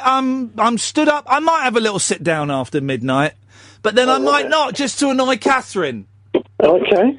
I thought I'd ring you back and let you know I've got my internet and broadband back. Oh, you were scammed yesterday, weren't you? Sort of, yeah. But it was a very good IT guy that spent time with us restoring it all and everything. And but 26 hours without it. And anyway, I was wondering, you mentioned Lynn of Forest Gate a couple of weeks ago. Oh, blimey, yes. I've got a very edited bit of radio gold that I put together today. It's a conversation between... It started off with you and Lynn, and she wouldn't let you get a word in. Yes. And then Barry from the Watford came on the line, and it was just absolutely hysterical. It's quite a few years old. It's got about 3 minutes to run. Would you like to hear it? Well, 3 minutes may be stretching it a bit, but let's have a little blast from the past. Yes. Right. I've got a little polite talk radio intro to it. And anyway, here we go. This guy, we can go home. Across the UK, online and on DAB. A radio star is We can all go home, guys. He's doing it all for us. Talk Radio. Yeah, I'm getting ready for it. Please phone me. It's out in the open, ladies and gentlemen. It has to be said, Lynn is one of the special guests coming into the studio. Yes. Very, very special. I've cancelled all my engagement on the 22nd, so I'm getting ready for it. What engagements did you have on the 22nd? I've got a lot, but I've cancelled them and said I must. He and this wants me there, I will be there. Lynn is one of our very, very special... But we've got... I'm not going to disappoint you, I'll be there. Good. But we basically, if anyone doesn't know, on the 22nd of December, we've got some of the best callers. You can see I recycle all these old ideas. And a couple of fruitcakes. It's all right. That's all right. Don't worry, I'll be there for you. Okay, because I'm there. Because it's a very carefully chosen list. We've only chosen the creme de la creme. I'm not going to disappoint you, don't worry. Because there are some people that want to get in, but we're not letting them in. Yeah, don't let all these fruitcakes cause me dust. No. Excuse me. Too many nutters. Excuse me. Yeah? I'm not a fruitcake. I'm not a rousin. I was rather hoping... Not me, please. You better... You see, and me who has to choose, not me. So don't go after me. Basically, what this is telling me is that over the last 12 years, nothing's changed. The actor's still exactly the same. Apart from a few years in the wilderness, I've learnt nothing. Yes. Well, the thing is, Lynn, I was wondering if... Well, it's no, but you don't have to go. It's not me. You see, and Lee, it's him. He's got the power in his hand. It's him to say who to come, who's not to come. Yeah. So it's nothing to do with me. No. He chose me, he didn't choose it. So it's your problem. Here's the thing, Lynn from Forest Gate was a real person. It's a real person. I know what you're saying, but would you please consider, if maybe you would come to my party instead of his? Listen, yes. Lee, no one can... I like Iain Lee, I'm sorry. You like me what? I like Iain Lee. But you do like me? No, I like Iain Lee, I said. Right. Would you come to my party and not his? No, I said I like Iain Lee, so I don't want to disappoint Iain Lee. No. What? I do wonder, Lynn from Forest Gate, there are two callers I think about. It's not, I'm not... Lynn from Forest Gate, from the LBC, and Andre from Absolute. I do wonder where they are. I want you to tell me why I'm not invited. I don't know. You asked him. I don't know. Tell me. No, I don't know. Chris phoned me and invited me. So that's it. I don't know why. You asked him, not me. Tell me, please tell me. I don't know why you asking me. I'm not the one. I'm you know. Me. You asking me. Asking me. You tell me. I don't know. I don't Iain Lee. Tell me now. I'm not the one who's inviting and who he wants to invite. You won't let so me you come. ask him. You won't let me come. I don't know. It's not me who is saying organizing. Let's get this quite clear. Is it you who won't let me come? No, it's not. No, don't say that. It's not me. I'm telling you. I'm laughing. No, I'm laughing with my 32-year-old self. He's the one who has to ask you to come or not me. Let's get this quite clear. Is it you who decides? I'm not the one who decides. Please, can you? I'm not me. Iain Lee has to decide. Iain Lee and Chris. They are the ones that make the decision. Chris, there was a producer. I was invited. I'm not the decision maker. I'm not all that clear on that point, Lynn. Well, you talk to Iain and Chris, not me. Who do I speak to? Iain and Chris, not me. Who? It's nothing to do with me. You say it's nothing to do with who? It's nothing to do with me, Lynn. With who? I was invited. Nothing to do with... I had some bad news about Barry this week. I think Barry might have passed away. Iain Lee and Chris. I think, and I don't want to spread rumours, I think Barry died. I think Barry died a couple of weeks ago. Just to clarify, who do I get in touch with? Get in touch with Iain Lee and Chris. Right, got it. Right. Okay. Basically, whenever I spoke to Barry, past tense, it's just repetition. Okay. A minty biscuit. Oh, God. He's gone now, Lynn. Not that. How long does this go on? Is he playing the whole show, by the way? Because okay. Did you get all that in? Yes, we did, Joe. That was lovely. Thank you very much. Yeah, I heard that Barry passed away a couple of weeks ago. I got an email from his Margaret saying that he passed away. And, Catherine said it's for the best. You know, a woman is widowed. A son, albeit a lunatic, drug-addled bully called Dave. Here's the thing. His son Dave... Were you there, John, when his son Dave came to the studio and burst into the studio and beat me up? Assaulted me live on air. It's incredible. Incredible. It went to the police and everything. It was very, very nasty. I had an email and I've kind of looked into it as much as I can be bothered. And Barry's passed away. And these things happen, you know, people come and people go. It's the circle of life, isn't it? Really? Never mind. 0344 I'm really aware that I sound like that idiot that was hosting that show there. Nothing's changed. 0344 499 1000. Late Nights with Iain Lee on Talk Radio. Late Night Iain Lee. Unfiltered night talk with the original king of unconventional conversation on Talk Radio. We have ways of making you talk. 0344 499 1000 is the telephone number if you want to give us a call. The phone calls have dried off. How many phone calls have we had this evening so far? Let's tot up those stats. And, of course, don't forget that for every phone call we get, Talk Radio is going to give £100 to charity. 9. It's got to be more than 20 calls for Talk Radio to give that money to charity, though, so we're some way off, which is a shame. Don't matter. 0344 499 1000. You know, by the way, I should have said, we're getting loads of texts from people who are, may God bless you, are bored with, and so they've come over to us. You're welcome. And you may be confused by the fact that we're talking about underrated bands, jobs you can do standing up, and other bits and pieces that we've talked about, scams and stuff like that.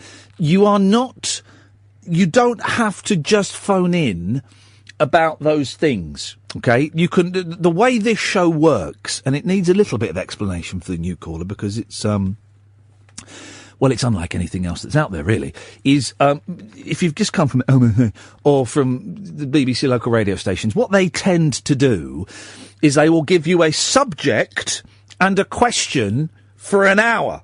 So for a whole hour, it'll be, right, I did listen to a bit of a breakfast show on LBC today, and they were talking about Theresa May going to meet Donald Trump, and the phone-in was, what should Theresa May, what would you say, what advice would you give to Theresa May before she meets Donald Trump? And this bloke phoned in, and Ferrari went to him, so what would you say to Theresa May before she meets with Donald Trump then? And he said, well, I would tell her to get the best deal that she can for Britain. Huh? That's what he phoned in to say. What would you say to Theresa May before she meets Donald Trump? Well, I would tell her to make sure she gets the best deal for Britain. What do you think she's going to do, you absolute prune? What do you think she's going to go there and go, now, am I supposed to get the best deal or the worst deal? Best deal or... I can't remember! This is why I do think phone-ins like that, there's no point to them, really. You know, what do you think of Donald Trump? Call me now. Someone phones up and goes, I think he's brilliant. He says what he thinks. Next person phones up, I think he's terrible. It's the worst thing for the world. Next person phones up, I disagree with that last person.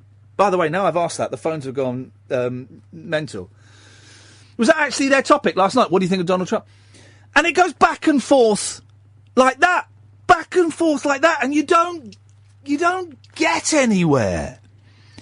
That hour of radio would be pointless because you don't achieve anything with it. Donald Trump isn't certainly going to change his behaviour because of that hour of radio. The British government isn't going to change their attitude towards the sexual deviant because of that hour of radio. It doesn't achieve anything. All it is it's blokes, and it is mainly blokes, as we discussed before. It's blokes saying stuff so that they sound important.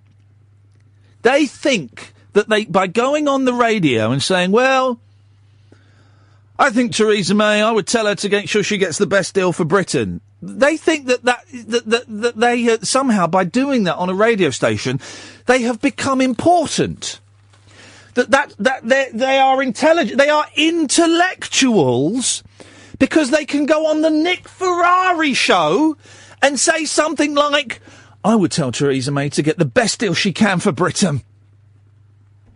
I think that makes them like a proper intellectual, because they've done that. Well, you've come into work with a spring in your step. Well, I'll have you know, I was on the Nick Ferrari show this morning. Oh, yeah? Yeah, what was that about? Well, I think I said something very important, and I think I've put the world to rights. Oh, yeah, what was the phone-in? Well, the phone-in was, what would you say to Theresa May before she meets Donald Trump? Oh, yeah. You phoned in with that, did you? Yes, I did, actually. What did you say? Well, I said that I would say to Theresa May, make sure you get the best deal for Britain. What? Yes, I said, I think, make sure you get the best deal for Britain. He picked it. Have a listen to this. He phoned up the radio today. Oh, yeah. Say that Theresa May should get the best... Well, that's obvious. Oh? It's obvious. Idiots. So we don't do it like that here. I just stand here, and talk nonsense. And you can call in about the nonsense I'm talking about, or you can call in about anything else, is the point I was trying to get to. 0344 499 1000. No one gets turned away. Well, a couple of people do. But the majority of you won't get turned away if you're listening to this. Ben! Hello. Hello, Ben. Hi, I'm phoning in because... Yes. I heard a song you played. What would you say to Theresa May before she met with Donald Trump? Before? Get your act together, please. Fair play. Yeah, what does that mean? I would be, if I was Theresa May, do you know what I'd do? No. I would, and I was meeting Donald Trump, I would flirt with him. No. Yeah, I would. And I'd do, what's that film where Sharon Stone doesn't wear any knickers? Basic Instinct? Yeah, I'd Basic Instinct Trump. Ooh. Because you never know. You never know. She wants to get the best deal for Britain. She better work for it. I don't know whether that's quite the right way. Or he should Basic Instinct her. He should meet her in a dressing gown. I'm sorry, I've not had time to get changed. He's in a dressing gown, and then he sits and crosses his legs. To be fair, I think he is actually thinking of doing that. Is that his plan? I wouldn't be surprised. Someone should build a wall around his penis. Anyway, Ben, yes. Yeah, there's a song you played. Yes. I can't be sure how long ago it was because my brain won't quite tell me at this point. No, the brain is putting up barriers. Yes. It is, but it was. All I can describe it as, it had a strange beat. Okay. It was here, there, and everywhere, and the drum beat was what really caught me. Here, there, and everywhere by the Beatles. No. Oh, no, Malcolm's calling in, my favourite call. It was. Was it sung by a woman? Was it Tonight? No, it wasn't Tonight. I haven't been listening tonight, unfortunately. Oh. But every other night I do. You see. And it wasn't a woman singing, because normally I play a lot of Imani Coppola. It wasn't Imani Coppola. By the way, guys, a lot of people, their new favourite caller is Malcolm. Malcolm, is it not that Malcolm? It's a different Malcolm. That's a shame. Okay. Because I play a lot of Imani Coppola. Was there singing on it? Yes. There was a lot of what's coming to mind is droney music, but it doesn't sound as bad as... Droney music? Well, that does sum up quite a lot of my iTunes back catalogue. No, it sounds like a great 70s, 60s kind of psychedelia song, really. Does there not? No, it doesn't have a recently played. Does they have a recently played on iTunes? They do, don't they? Hang on a second. It was quite a while ago. That's a problem because I wanted to record the show, or make a point of it somewhere. Did you email me about this or tweet me about this? No. Oh, because someone emailed me or tweeted me about a song that I played, and he said you played it about 3 months ago, and I can't remember anything about it. Do you know what it was? I was like, well, no. I'm gonna need a bit droney. No. Yeah, it was. Let's have a look. Let's see if we can narrow this down. Hang on a second. I know exactly what it was. I know exactly what it was. Please do it. Was it this bad boy? Oh no, this is an advert. Hang on, there's an advert coming up, and we can't play the adverts on there because they're not paying for it. Hang on a second. Was it this? Hang on, here it comes. Here it comes. Yeah. Here it comes.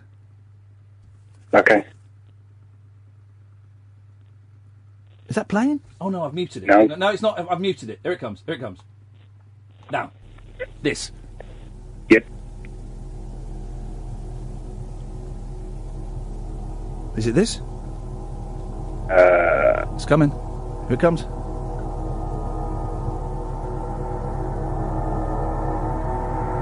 it comes. Here it comes. Is it this? It sounds like a tsunami. Hang on. Tsunami. It's a... Yep.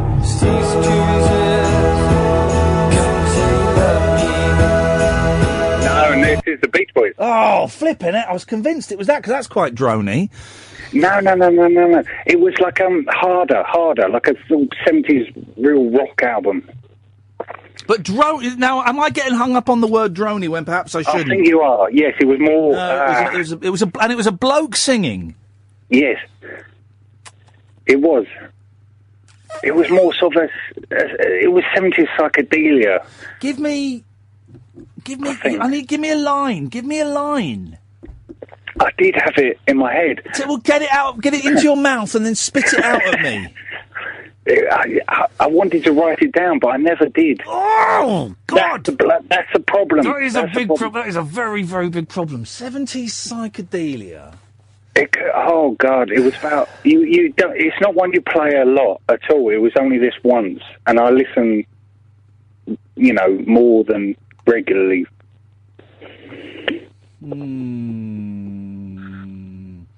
I don't know. I cannot. I need more data than you have been able to provide. Okay. Well, all right. Well, hang on. What was this? If he knew the Beach Boys, he'd know that it wasn't. No, it wasn't the Beach Boys. Definitely wasn't them singing. All right. Was it? Okay. I'm gonna try. Was it this? There we go. Was it this? No, that's Love. He knows it. Okay, he knows his stuff. He knows his stuff. In that case, it was something obscure. It was very obscure, yeah. It was... I know exactly what it was. Hang on a minute. Hang on a minute. Hang on a minute. Hang on a minute. Don't nobody go nowhere. Don't go nowhere. I know exactly what it was. Hang on. It's not that. It is...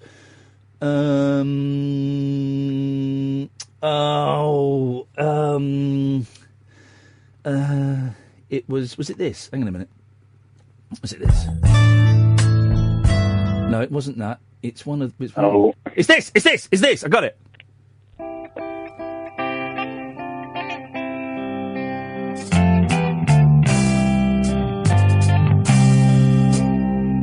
In time to see the war, said he quite slowly, but say no more. Is it this? No, I don't think so. I'm sorry. To see this is our work. When you were longing not to be, but all the sunlight I never saw and never will see.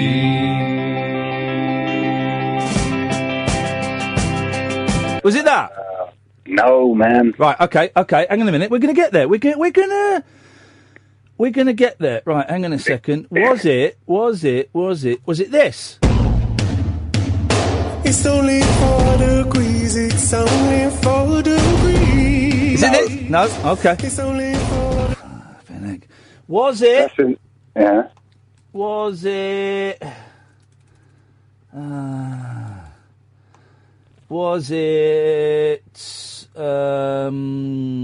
Was it this? Come on in.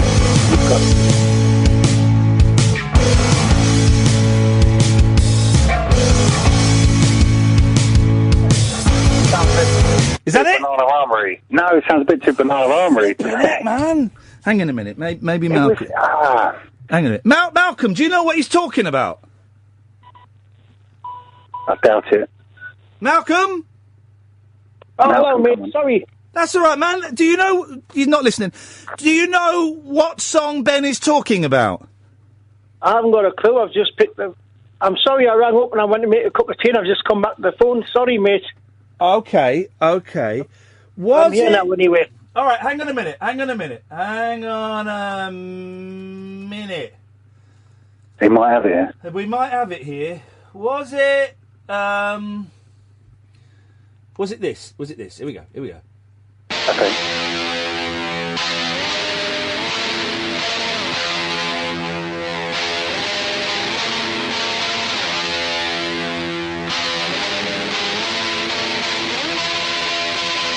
I know exactly what it was. I've got to sit down.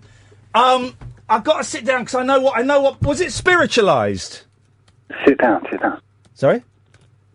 I'll just say sit down and then you might get it. I've sat down. Was it spiritualised? Okay. I don't think so. Do you know the band Spiritualised? Is that the guy with the bald head? I don't know.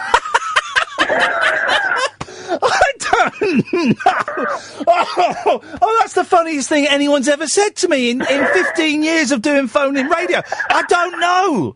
If he's got a bald head.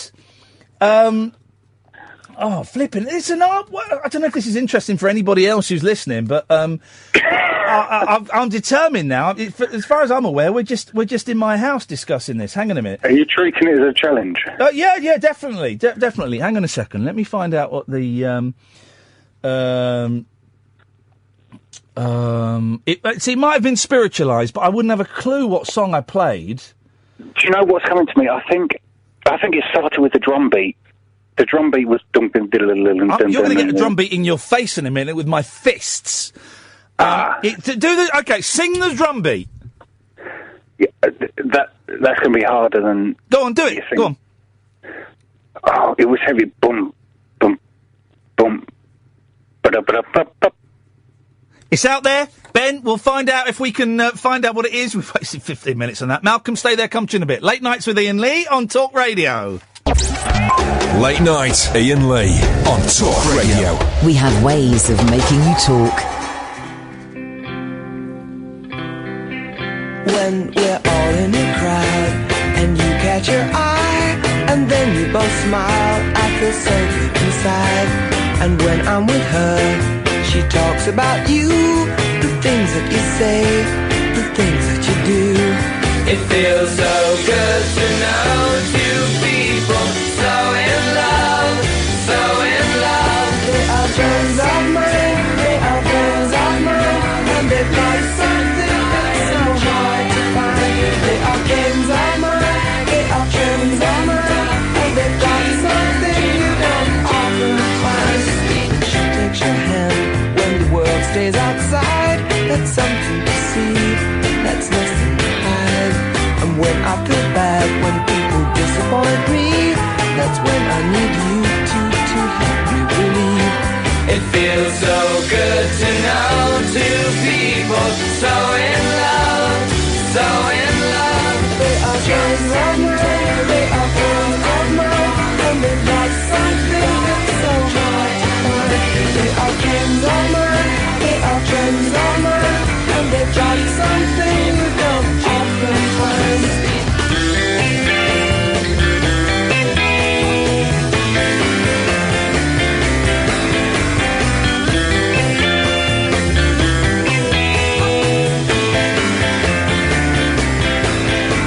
It feels so good to know two people so in love, so in love. They are friends of mine, they are friends of mine, and they've got something that's so hard to find. They are friends of mine, they are friends of mine, and they've got something you don't often find.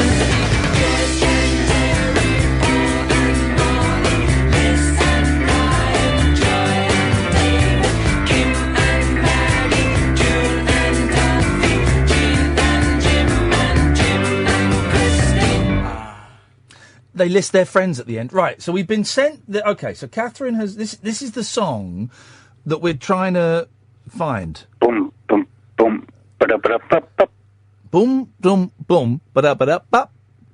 Boom, dum, boom, ba-da-ba-da-ba. Boom, boom, boom, ba-da-ba-da-ba-ba. Boom, dum, boom, ba-da-ba-da-ba-da-ba.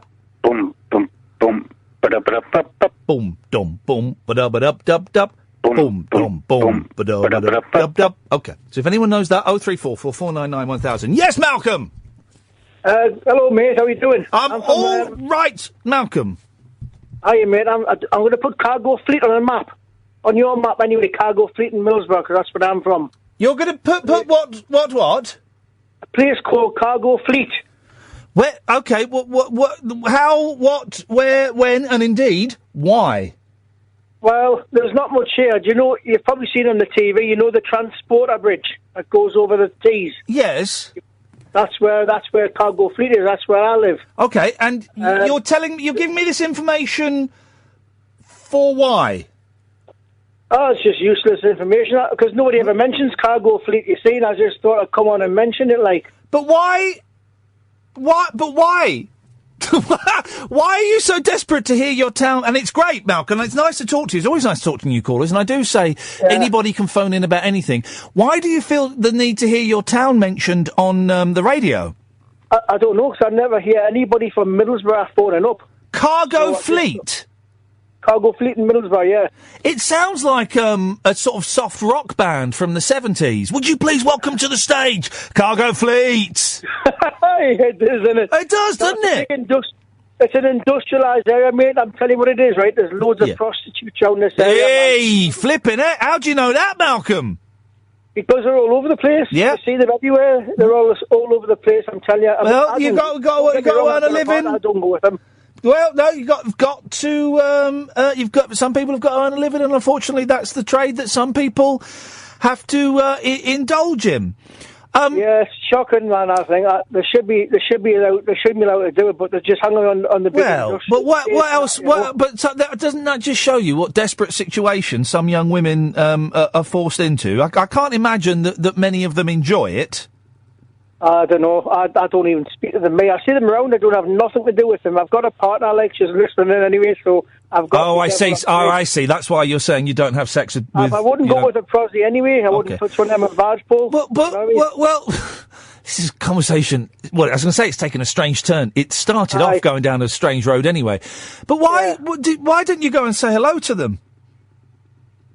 They're human beings. They're young. They're women. They're women, Malcolm, that have been forced into an awful. Imagine having to sell your body to feed yourself, feed your kids, feed your drug addiction. If that's the case, whatever the case may be, they're young women that have been dealt a really poor hand, and they feel that that's the only way they can survive.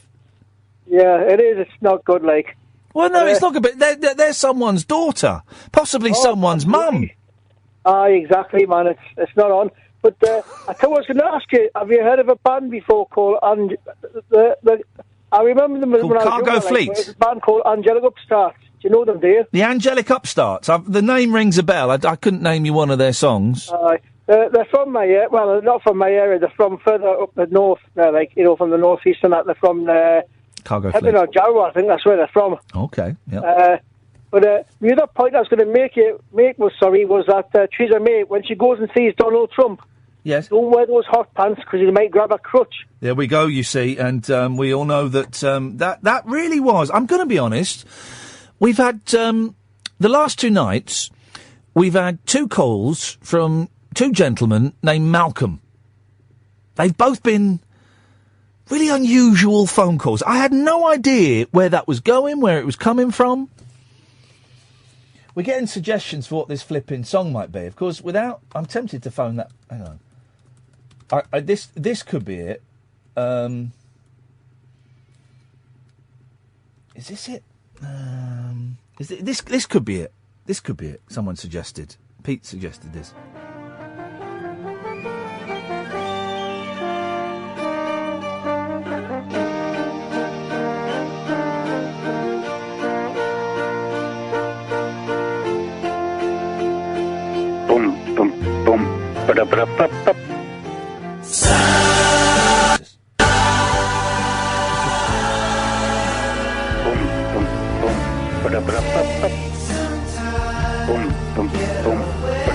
I haven't got I'm not that bloke.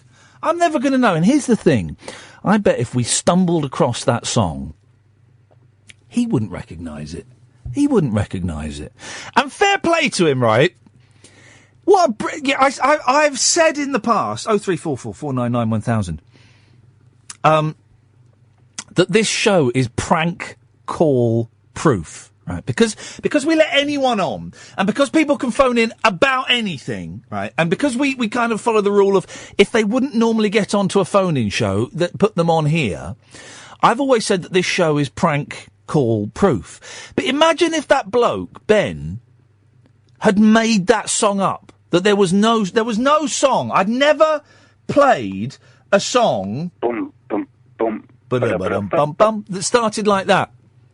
That's a beautiful prank. That is. Ben, you may have just played me. And if you've played me, sir, good for you. Catherine, why don't you come in and join me? Before you do that, can I have an out time? I need to know, because we're going to play the Rod Argent interview from the Zombies, and of course from Argent. I kind of need to know what time we're going to hit play on that. Because I want you guys to get the most. Sorry to interrupt your sandwich, John. I do apologise. So just interrupt your lunch for maths. Imagine. Boom, boom, boom. Ba-da-ba-dum-bum-bum. Hang on a minute. Ben! I'm not making it up. It is a real song. Don't pick it up. Is it this?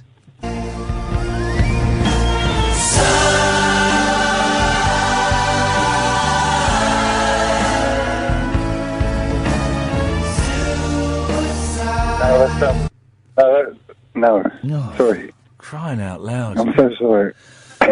At some stage, Ben, this is what happens with my mother when she's trying to name songs. She'll just say yeah to make it stop. You can do that if you want. Now I've got someone saying, what was that song you played 5 minutes ago? I don't know! I'm not blooming David Kidd Jensen. I'm not a music jock. Ben, what's going on? Have a good hard think, Ben, over the weekend.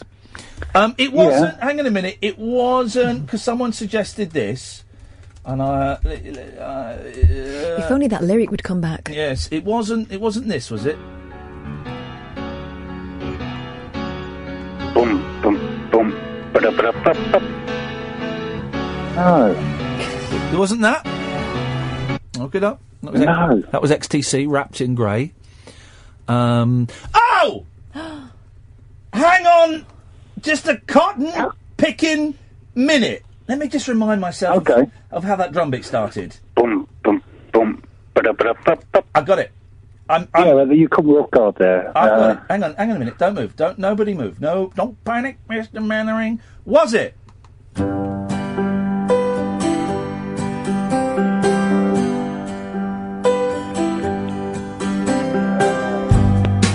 He's gone! He's put the phone down! No! That either means that was it and it's blown his mind, or his mum wants to use the phone. Was that it? Ben. Flipping it. Let's take a break. Late night Iain Lee. On air and off the leash. On Talk Radio. We have ways of making you talk. It's a show for the kids tonight. Anton Newcombe, who is in a band called the Brian Jonestown Massacre, very close to coming on the show. Very close to coming on the show. I messaged him ages ago, and he said, yeah, I'd love to, and I didn't chase it up. And we are tweeting each other now. Well, let's just hope, if he's that close, let's hope he's not been listening for the past 20 minutes. Well, no. But he's excited. He said he's a big fan of the Zombies. And he might come on the phone, because he's an American. He's in America. But then he said, I'm coming to... whereabouts in England are you? I'm coming to London soon for business. Oh. I said, man, listen, you'd be absolutely... look at that, talking to Anton Newcombe about the Zombies. There we go, fantastic. So he'll be coming in at some point. Yeah, Dig is the movie. We were just talking about that. We probably won't mention that to him. 0344 499 1000 is the telephone number. That buzzing you can hear is the fan. Been going on all evening. We're going to play Rod Argent from the Zombies and from Argent in a little bit. Listen to this. Fancy a new job as the Lone Ranger. Ignore that bit, it doesn't make sense. What does that mean? Vacancy. I'd love this. I would be totally up for a little bit of this. Vacancy on stunning but remote islands. Oh. Applicants must be self-starters, enjoy the company of puffins and seals, and require no running water. Whoa. Yes?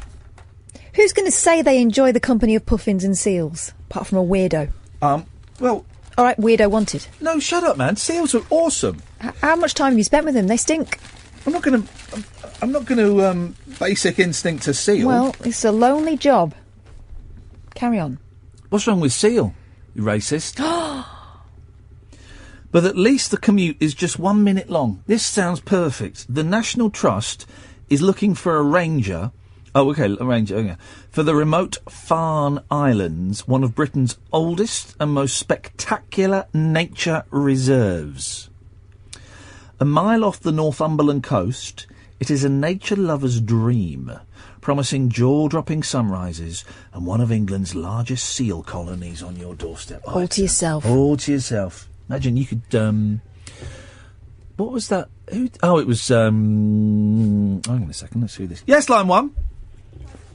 Hello, yeah. You're on the air? Live on air. Yes, you are live on the air, yeah. Okay, can you call me back? What have you got to say? It's just, Ben from the, mobile call. Is this Ben? Yeah. About the band? Yeah. Right, alright, we'll call you back. Okay, cheers. Bye. Can you do that? Do you have the technology to do that, John? No? Do you wanna... I don't know how it works. Mate, it's taking a dark turn, isn't it? It's taking a bit of a dark turn. Yeah. I mean, he spoke to you then as if he didn't know you at all. Well, it didn't sound like him. It wasn't his voice. That's the voice they do for the backroom stuff. Oh, I see. Yeah, you get used to that. It's not the show voice. Do you need a hand, John? Is it... that is... There's no harm in admitting you don't know how to work phone box. I haven't got a clue. I can touch the screen. Oh, look, what have you done? Look at that. So I hit that. Yeah. No, that doesn't do nothing. Catherine, go on. Flipping heck. No, don't flipping heck. I'm flipping hecking you. John is not John's fault. You mouthed John is worthless to me. You mouthed it. A good microphone would have picked that up. Rangers also have to contend, here we go, this is where it gets a bit nasty, with dive-bombing attacks from Arctic terns and harsh spring storms.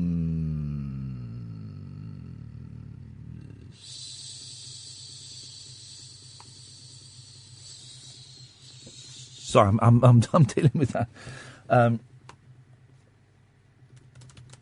On air now, I'll message...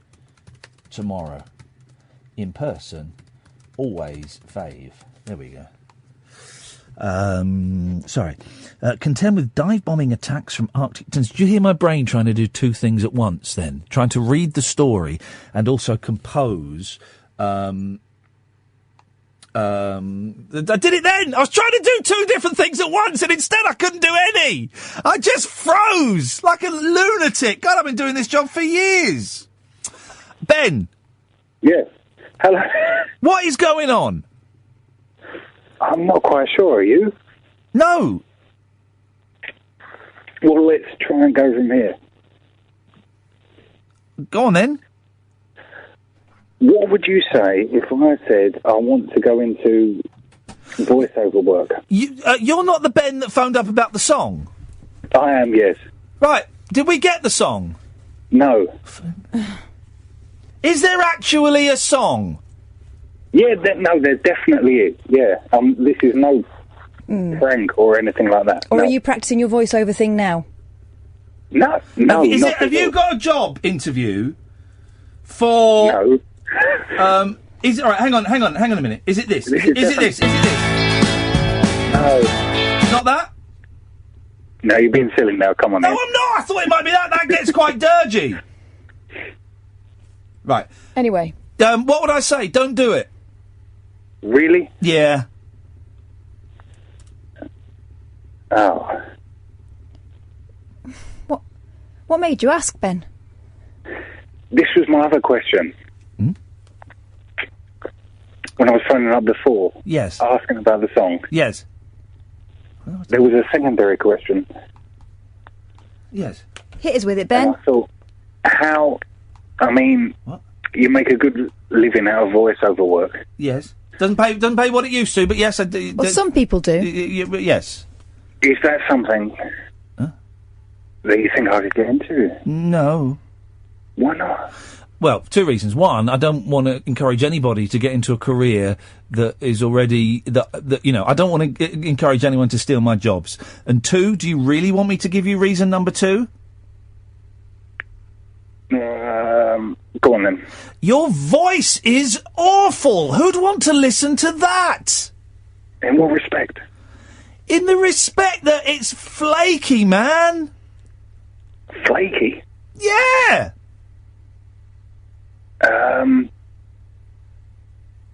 What, like how flaky? Like a how flaky? How flaky do you mean? Like in how flaky? Very flaky.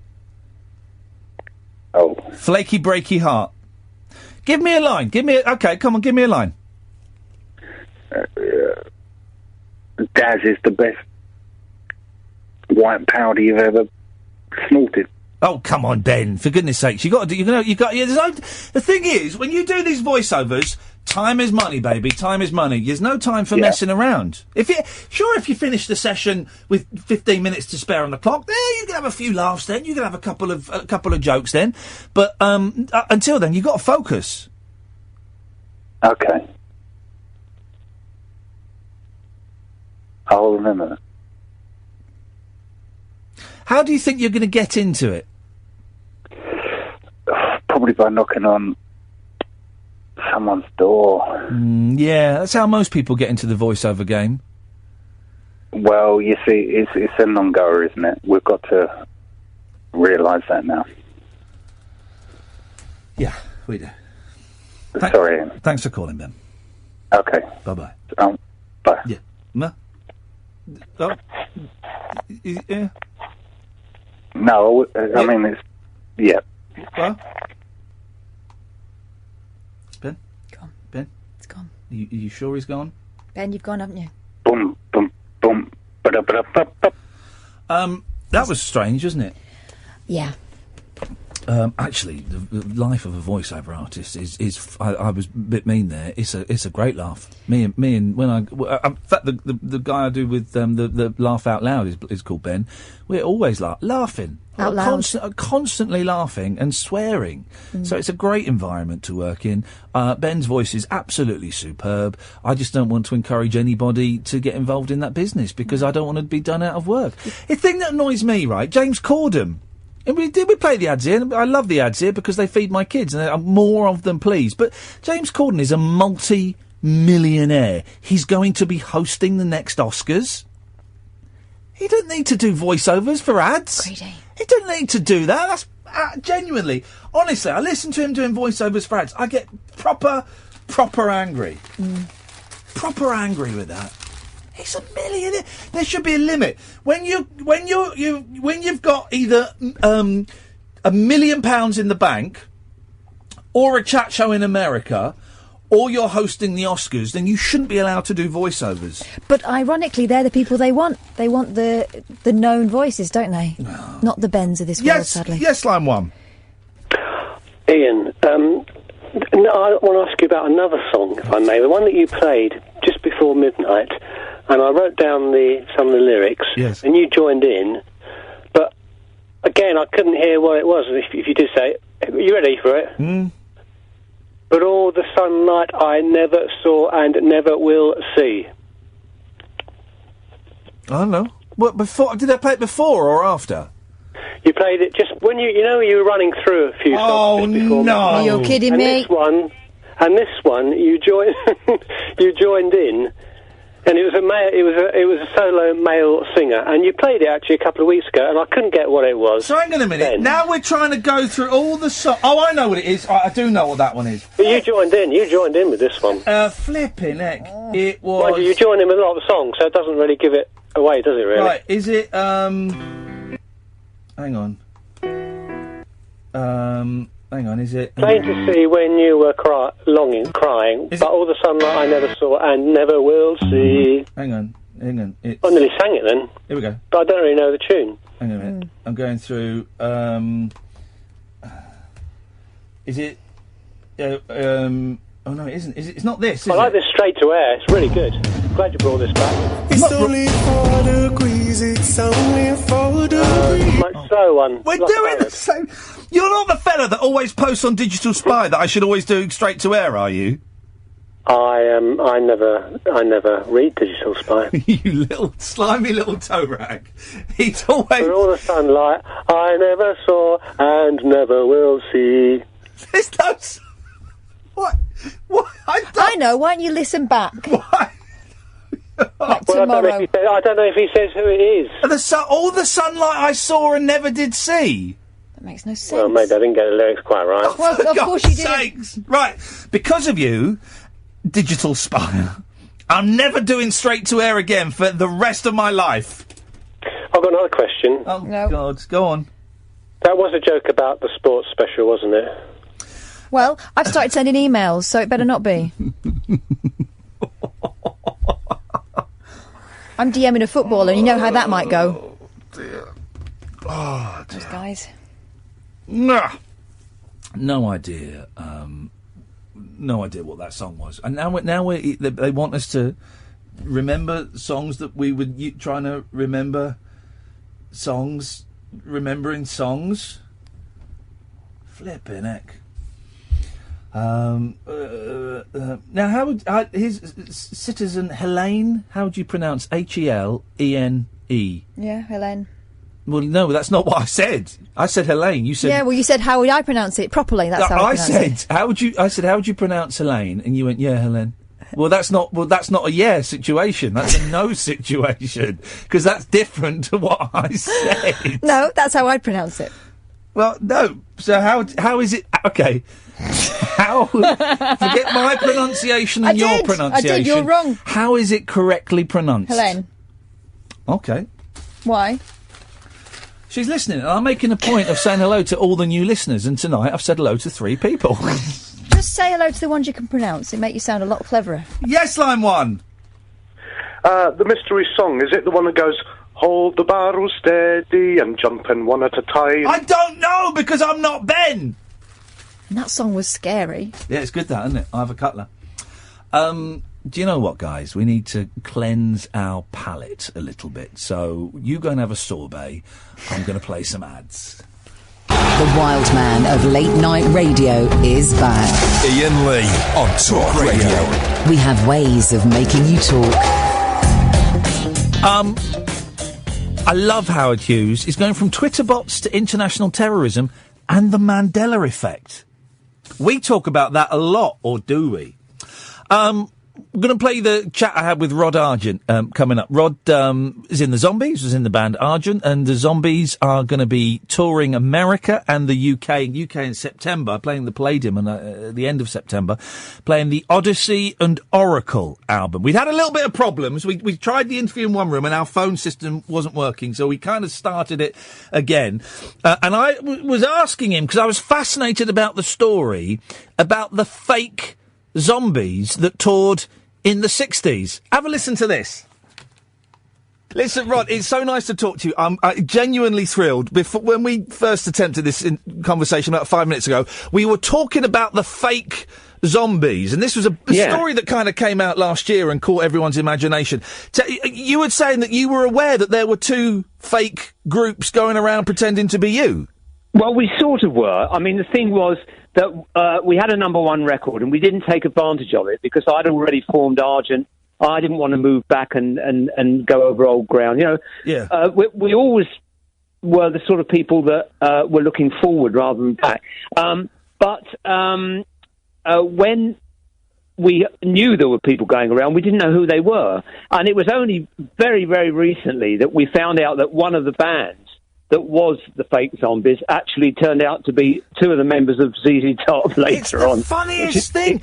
Extraordinary. And it was quite common in the 60s. There was a fake Fleetwood Mac, I think. There was a fake Animals going around.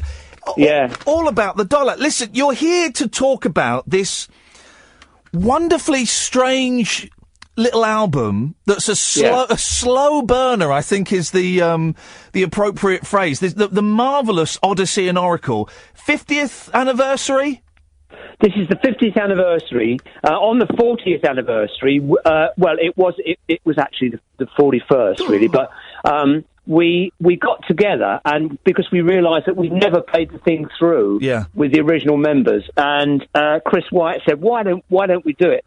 So we did, but we thought if we're going to do it, then we want to reproduce every single note that was on the original album. Yeah. And to do that, we got back together with Chris White and Hugh Grundy, who were the two surviving members, other than Colin and me. But we also used our current band, that are a fantastic band, I have to say. It's just a knockout to play with them. It's a privilege to be doing that now. And we also got Darian Sahanaja from the Brian Wilson band. Oh, man, that guy's I'm a huge Brian Wilson fan. That guy's a genius. He's the reason that Smile exists. He's totally the reason that Smile exists. And Darian is a huge fan of Odyssey and Oracle. And in fact, he was the perfect person, because one of the problems that we had on some of those tracks was that in the studio, I played the original piano track, and then I overdubbed a mellotron part quite often, and that mellotron actually was John Lennon's mellotron, which he left in the studio. Now the mellotron was a weird. It was like the original synthesizer, not a Moog, but it was like little pre-recorded bits of music, wasn't it? Is that how it worked? Cassette. Yeah, they were. It was like a million little cassette loops. Yeah. So when you played it, the note would only last for a few seconds, and you had to play it with such a technique that you weren't expecting to keep the note on for too long, because it would run out. And I think Mike Pinder, actually, from the Moody's, had a lot to do with the development of it. But anyway, one of the early ones, John Lennon had. Wow. And the Beatles had just moved out of the studio as we moved in to they just recorded Sgt. Pepper, and we moved in to start recording Odyssey and Oracle. And they'd left some instruments around, and we just leapt on them, and used them. So but anyway, that meant that I'm playing two keyboard parts at once. So Darian was the perfect person, because he knows those mellotron parts better than I do, actually. He's one of those people. He's in it. For those who don't know, he was kind of the musical director with the Brian Wilson band. He's also part of a brilliant band called the Wondermints, who are obviously big fans of the Beach Boys and the Zombies and all of that kind of pop from the 60s, and they recreate that sound amazingly. Absolutely. They're fantastic, and he's a lovely, lovely guy. Oh, good. And he's going to be doing at least most of the gigs that we do. We're just about to go to America and do a 2-month tour. Yeah.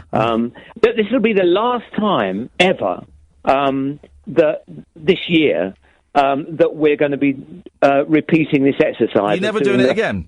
I mean, the idea is that this is the 50th anniversary, and with the original members and with the whole, bang shoot, this is the last time we're going to concentrate on Odyssey and Oracle. Because I love the fact that it has got such a following now, and so many people say so many nice things about it. It's fantastic, and because it took about 12 years to get going after we recorded it in the first place. I mean, it's got a very strange history. It was only really around the time that Paul Weller became number one with the Jam, and he suddenly said, my favourite album of all time is Odyssey and Oracle, and you could have knocked me over with a feather. I mean, it was just, I couldn't believe it. It's fair to say, and I don't think you'll take this as an insult, it came out with a bit of a whimper as opposed to a bang, didn't it? It kind of got ignored initially, which seems, it doesn't seem incredible to me. When I spoke to Colin Blunstone a while ago, and to me, this feels like the English Forever Changes, the Love album.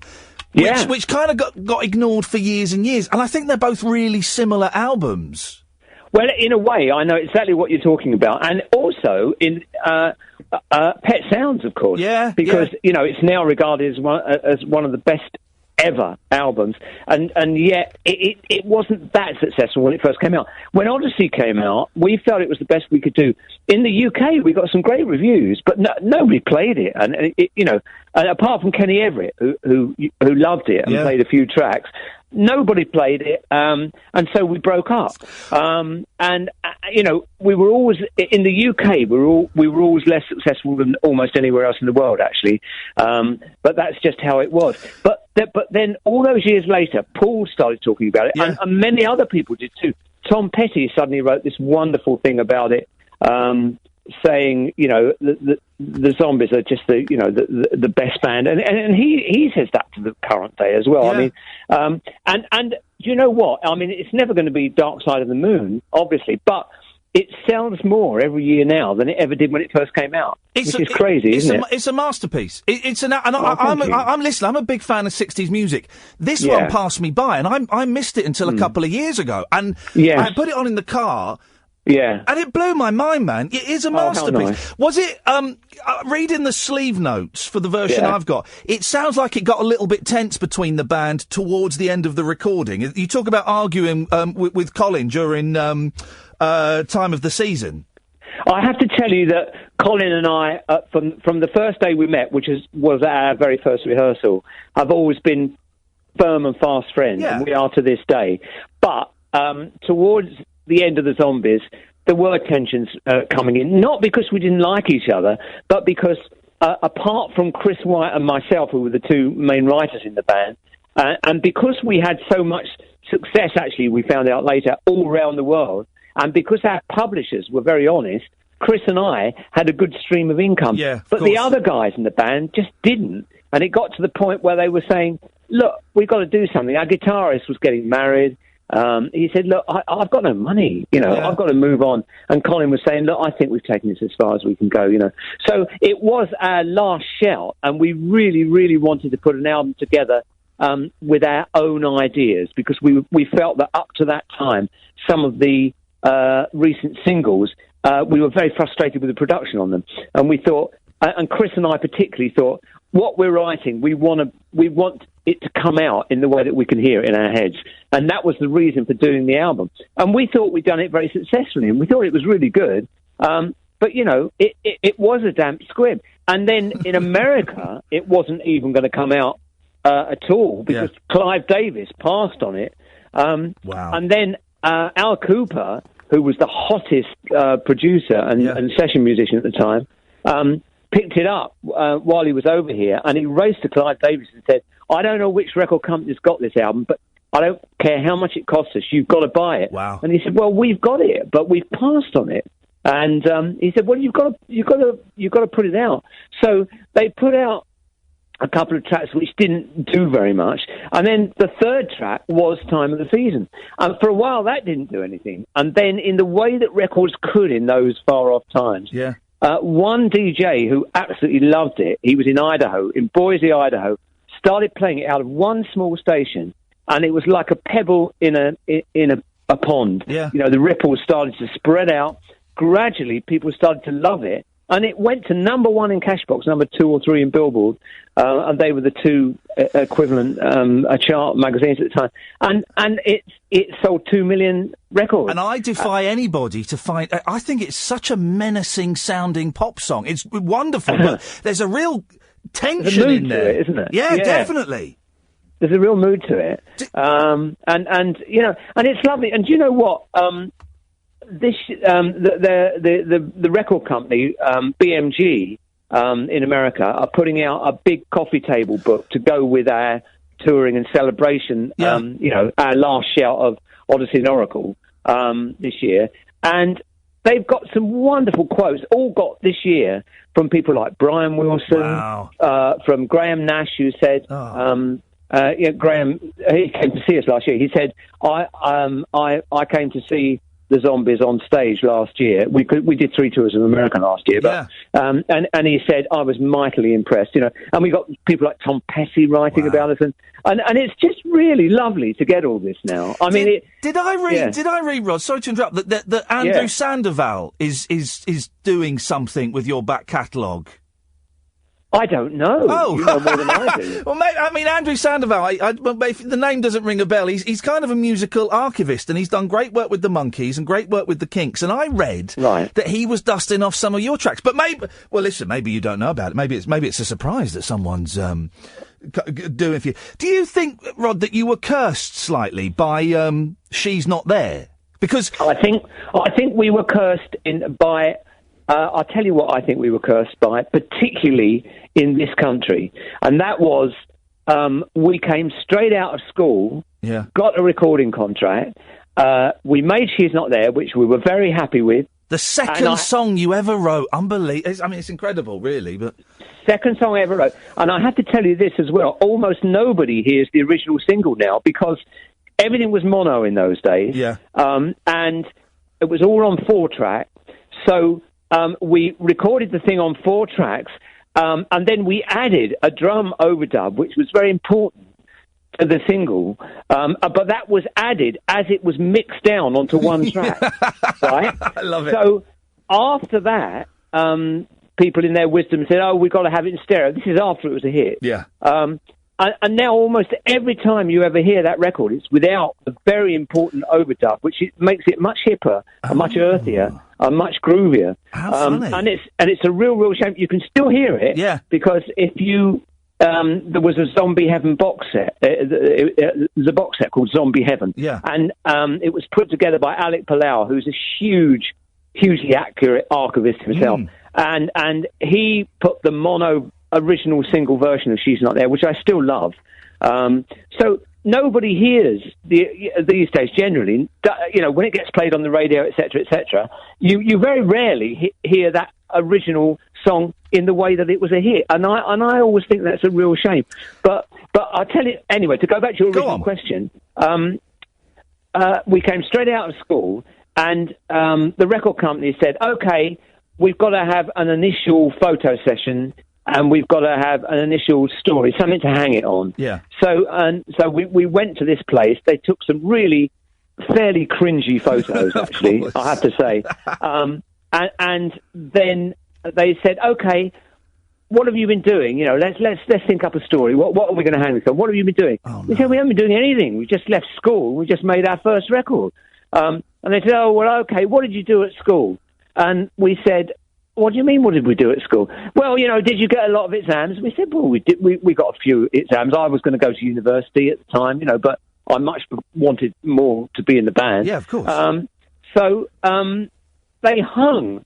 They said, "Okay, how many O-levels have you got between you?" And oh, for God's sake. And it wasn't even a decent story, because when you think about it, you got Paul Jones, who'd been to Oxford. Yeah. You got Mick Jagger, who was at the LSE.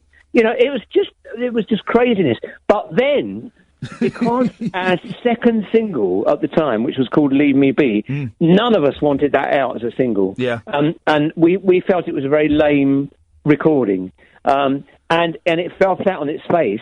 And the result was that almost every story that we had in newspapers after that, for the next 3 years that we were professional, used the original set of photographs, and we'd had many more taken by that time. Some very cool ones. When you see this book that comes out this year, there's loads of old Zombies photographs, some really good ones, because we only let the good ones out on this book. And we look really cool, but we had this nerdy image because of this awful publicity we had at the beginning. And we had a manager who wasn't really in love with rock and roll, as opposed to Andrew Loog Oldham with the Stones. Of course, The Who's management were 100% into rock and roll, and we were, but our management wasn't, and we were just handled very badly with image in those early days. And I think that really did us a disfavour in this country. Do you feel that the Zombies don't get the attention they deserve? Because when you hear about the 60s, it's always the Beatles and the Stones and the Beach Boys. They're the kind of top tier. Then the next tier are the Kinks and the Who and the Byrds.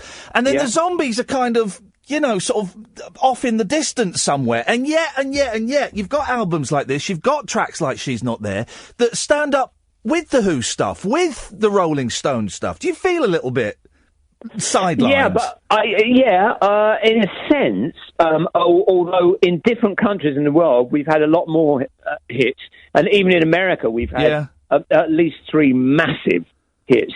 She's Not There was the only hit we had in the UK. Yeah.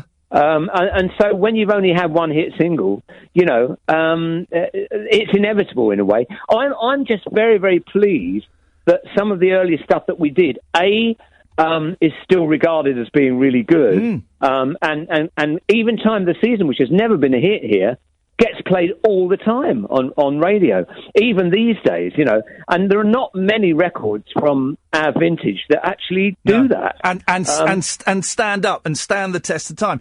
Rod, listen, I'm going to let you go in a bit because I could talk to you all night. Honestly, I'm in 15-year-old me is over the moon. I've got to ask you a couple of things off on a tangent, if you don't mind. Yeah, go ahead.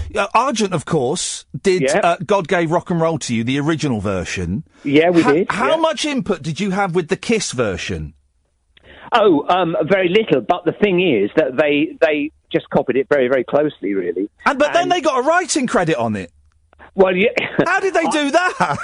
Because I mean, I was appalled one day. I was watching television. I heard Gene Simmons say, "Here's a song I wrote," and he sang "God Gave Rock and Roll to You." And all they did, there was a couplet in the song where Russ had written, "Love Cliff Richard, but please don't tease." You know, that was one of the couplets in the song. And he said, "Oh well, the American audiences won't understand that." Yeah. So he wrote another couple of couplets. Unbelievable. And that was basically his input into the song. Incredible. You know, just those few lyrics. And that's really the only difference. Otherwise, it just copies the mood and the feeling of the Argent song very well. Yeah. Also, I didn't know this until today, you played piano on Who Are You, the Who song, one of my all-time favourite songs. Yeah. How did that come about? Yeah. Were you doing session work, or were you friends with the band and they said, Rod, come in and give us a... How did that work? I came off the road with Argent in 1975, and I thought for a year, I'm not going to do anything of my own at all. I just want to see, you know, if any interesting leads lead to other things, you know, and they did in many ways, actually. But one of the things I did, I got a call from Roger Daltrey, who said, will you play on my solo album? It was called One of the Boys. Yeah. So I played on that whole album, and then after that, he said to Pete, I think it'd be great if Rod played on our next album.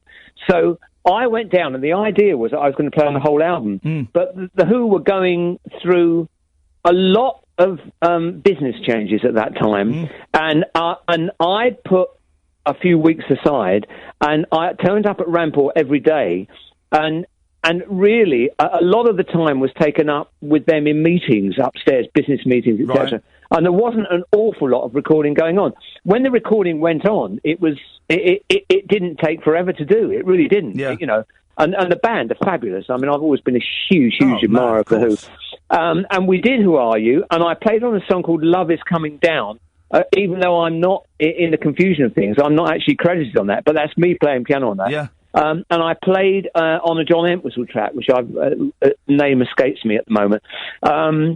But then I said to Pete, look, I've been booked to do an album with Gary Moore, Colosseum, Julian Lloyd Webber, and it's an Andrew Lloyd Webber album called Variations. Wow. And he said, well, wouldn't you rather be doing this? I said, look, I've said to Andrew I'm going to be doing it. I'm not going to not do it. You know, it's something that I'm looking forward to doing as well. Yeah. And I've got to do it because I'm committed to doing it. So I wasn't on the rest of the album. Otherwise, I would have been on the whole album. Rod, it's such a joy to talk to you. God knows what Colin Blunstone is doing, but his voice is just ridiculously good for a man who's been singing for that long. He must be gargling with something to... Well, we made a new album last year. And when it came out, when we were on tour in America, we got a phone call from Billboard saying, we just wanted you to know that for the first time, as the Zombies, for the first time in 50 years, you're in the top 100 albums. Beautiful. Which is wonderful. And the thing is that we do everything in the original keys. Yeah. All of us have looked after our voices in the sense that we, when you get older, you can keep your chops, but you have to work at it. And Colin does that religiously. Oh, and his voice, great. In many ways, is more powerful now than it was when he was young. And we've both got exactly the range we always had. So we're proud of that too. Well, and finally, Rod, after this tour, have you got any plans, or do you not look that far ahead? Any more music coming out? Any new stuff? I've just I had a rest from. I mean, I wrote everything bar one song on the last album, and the actual fact of recording new material is the most important thing to us, because it's that feeling of having a creative path forward that energizes us, as it always did. We still think of everything in exactly the same way, and we love playing the new material, and and getting it responded to by young people as well, which feels fantastic at our advanced age, you know. So, so the idea is that we're going to be doing another album. I'm just beginning to get one or two ideas at the moment. We're doing a 2-month tour of America that we start at the end of February, the very end of February. Yeah. And then we'll be doing some European festivals. We'll be doing a UK tour in September, including the Palladium in London.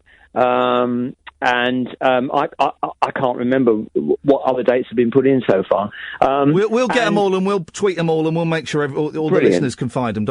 I'm coming to the Palladium as well, Rod. Oh, good man! I'm Thanks, coming Ian. to have Great. some of that. But a new Zombies album could be on the cards. Yeah, I mean, it'll probably be 18 months or longer before it's out, because you know how long these things take in gestation. And the material's got to be written, you know. But we recorded the last one. It was great. We went back to the really old ways of recording, and we recorded it very much like the Stones have just done their new album. We did it in a few days because we wanted to get back to that idea of capturing a performance. Yeah. And we did the vocals live and even the solos live. We just spent the overdubs that we did was simply working on backing harmonies, basically. So that it was that exciting idea of recording in the old way, Rod. So that was great. Listen, man, I am going to let you go because I seriously I can sit and geek off all night. You're an absolute legend, Rod. The album Odyssey and Oracle is a masterpiece. I'm looking forward to seeing it done live in concert, and I'm really looking forward to hearing some new Zombies tunes. Thank you so much for your time, Rod. Thank you, Ian. Great pleasure, mate. Nice one, mate. Thank you. Bye bye. Talk Radio. Join the Talk Nation. Dial up and talk radio. We'll get you talking.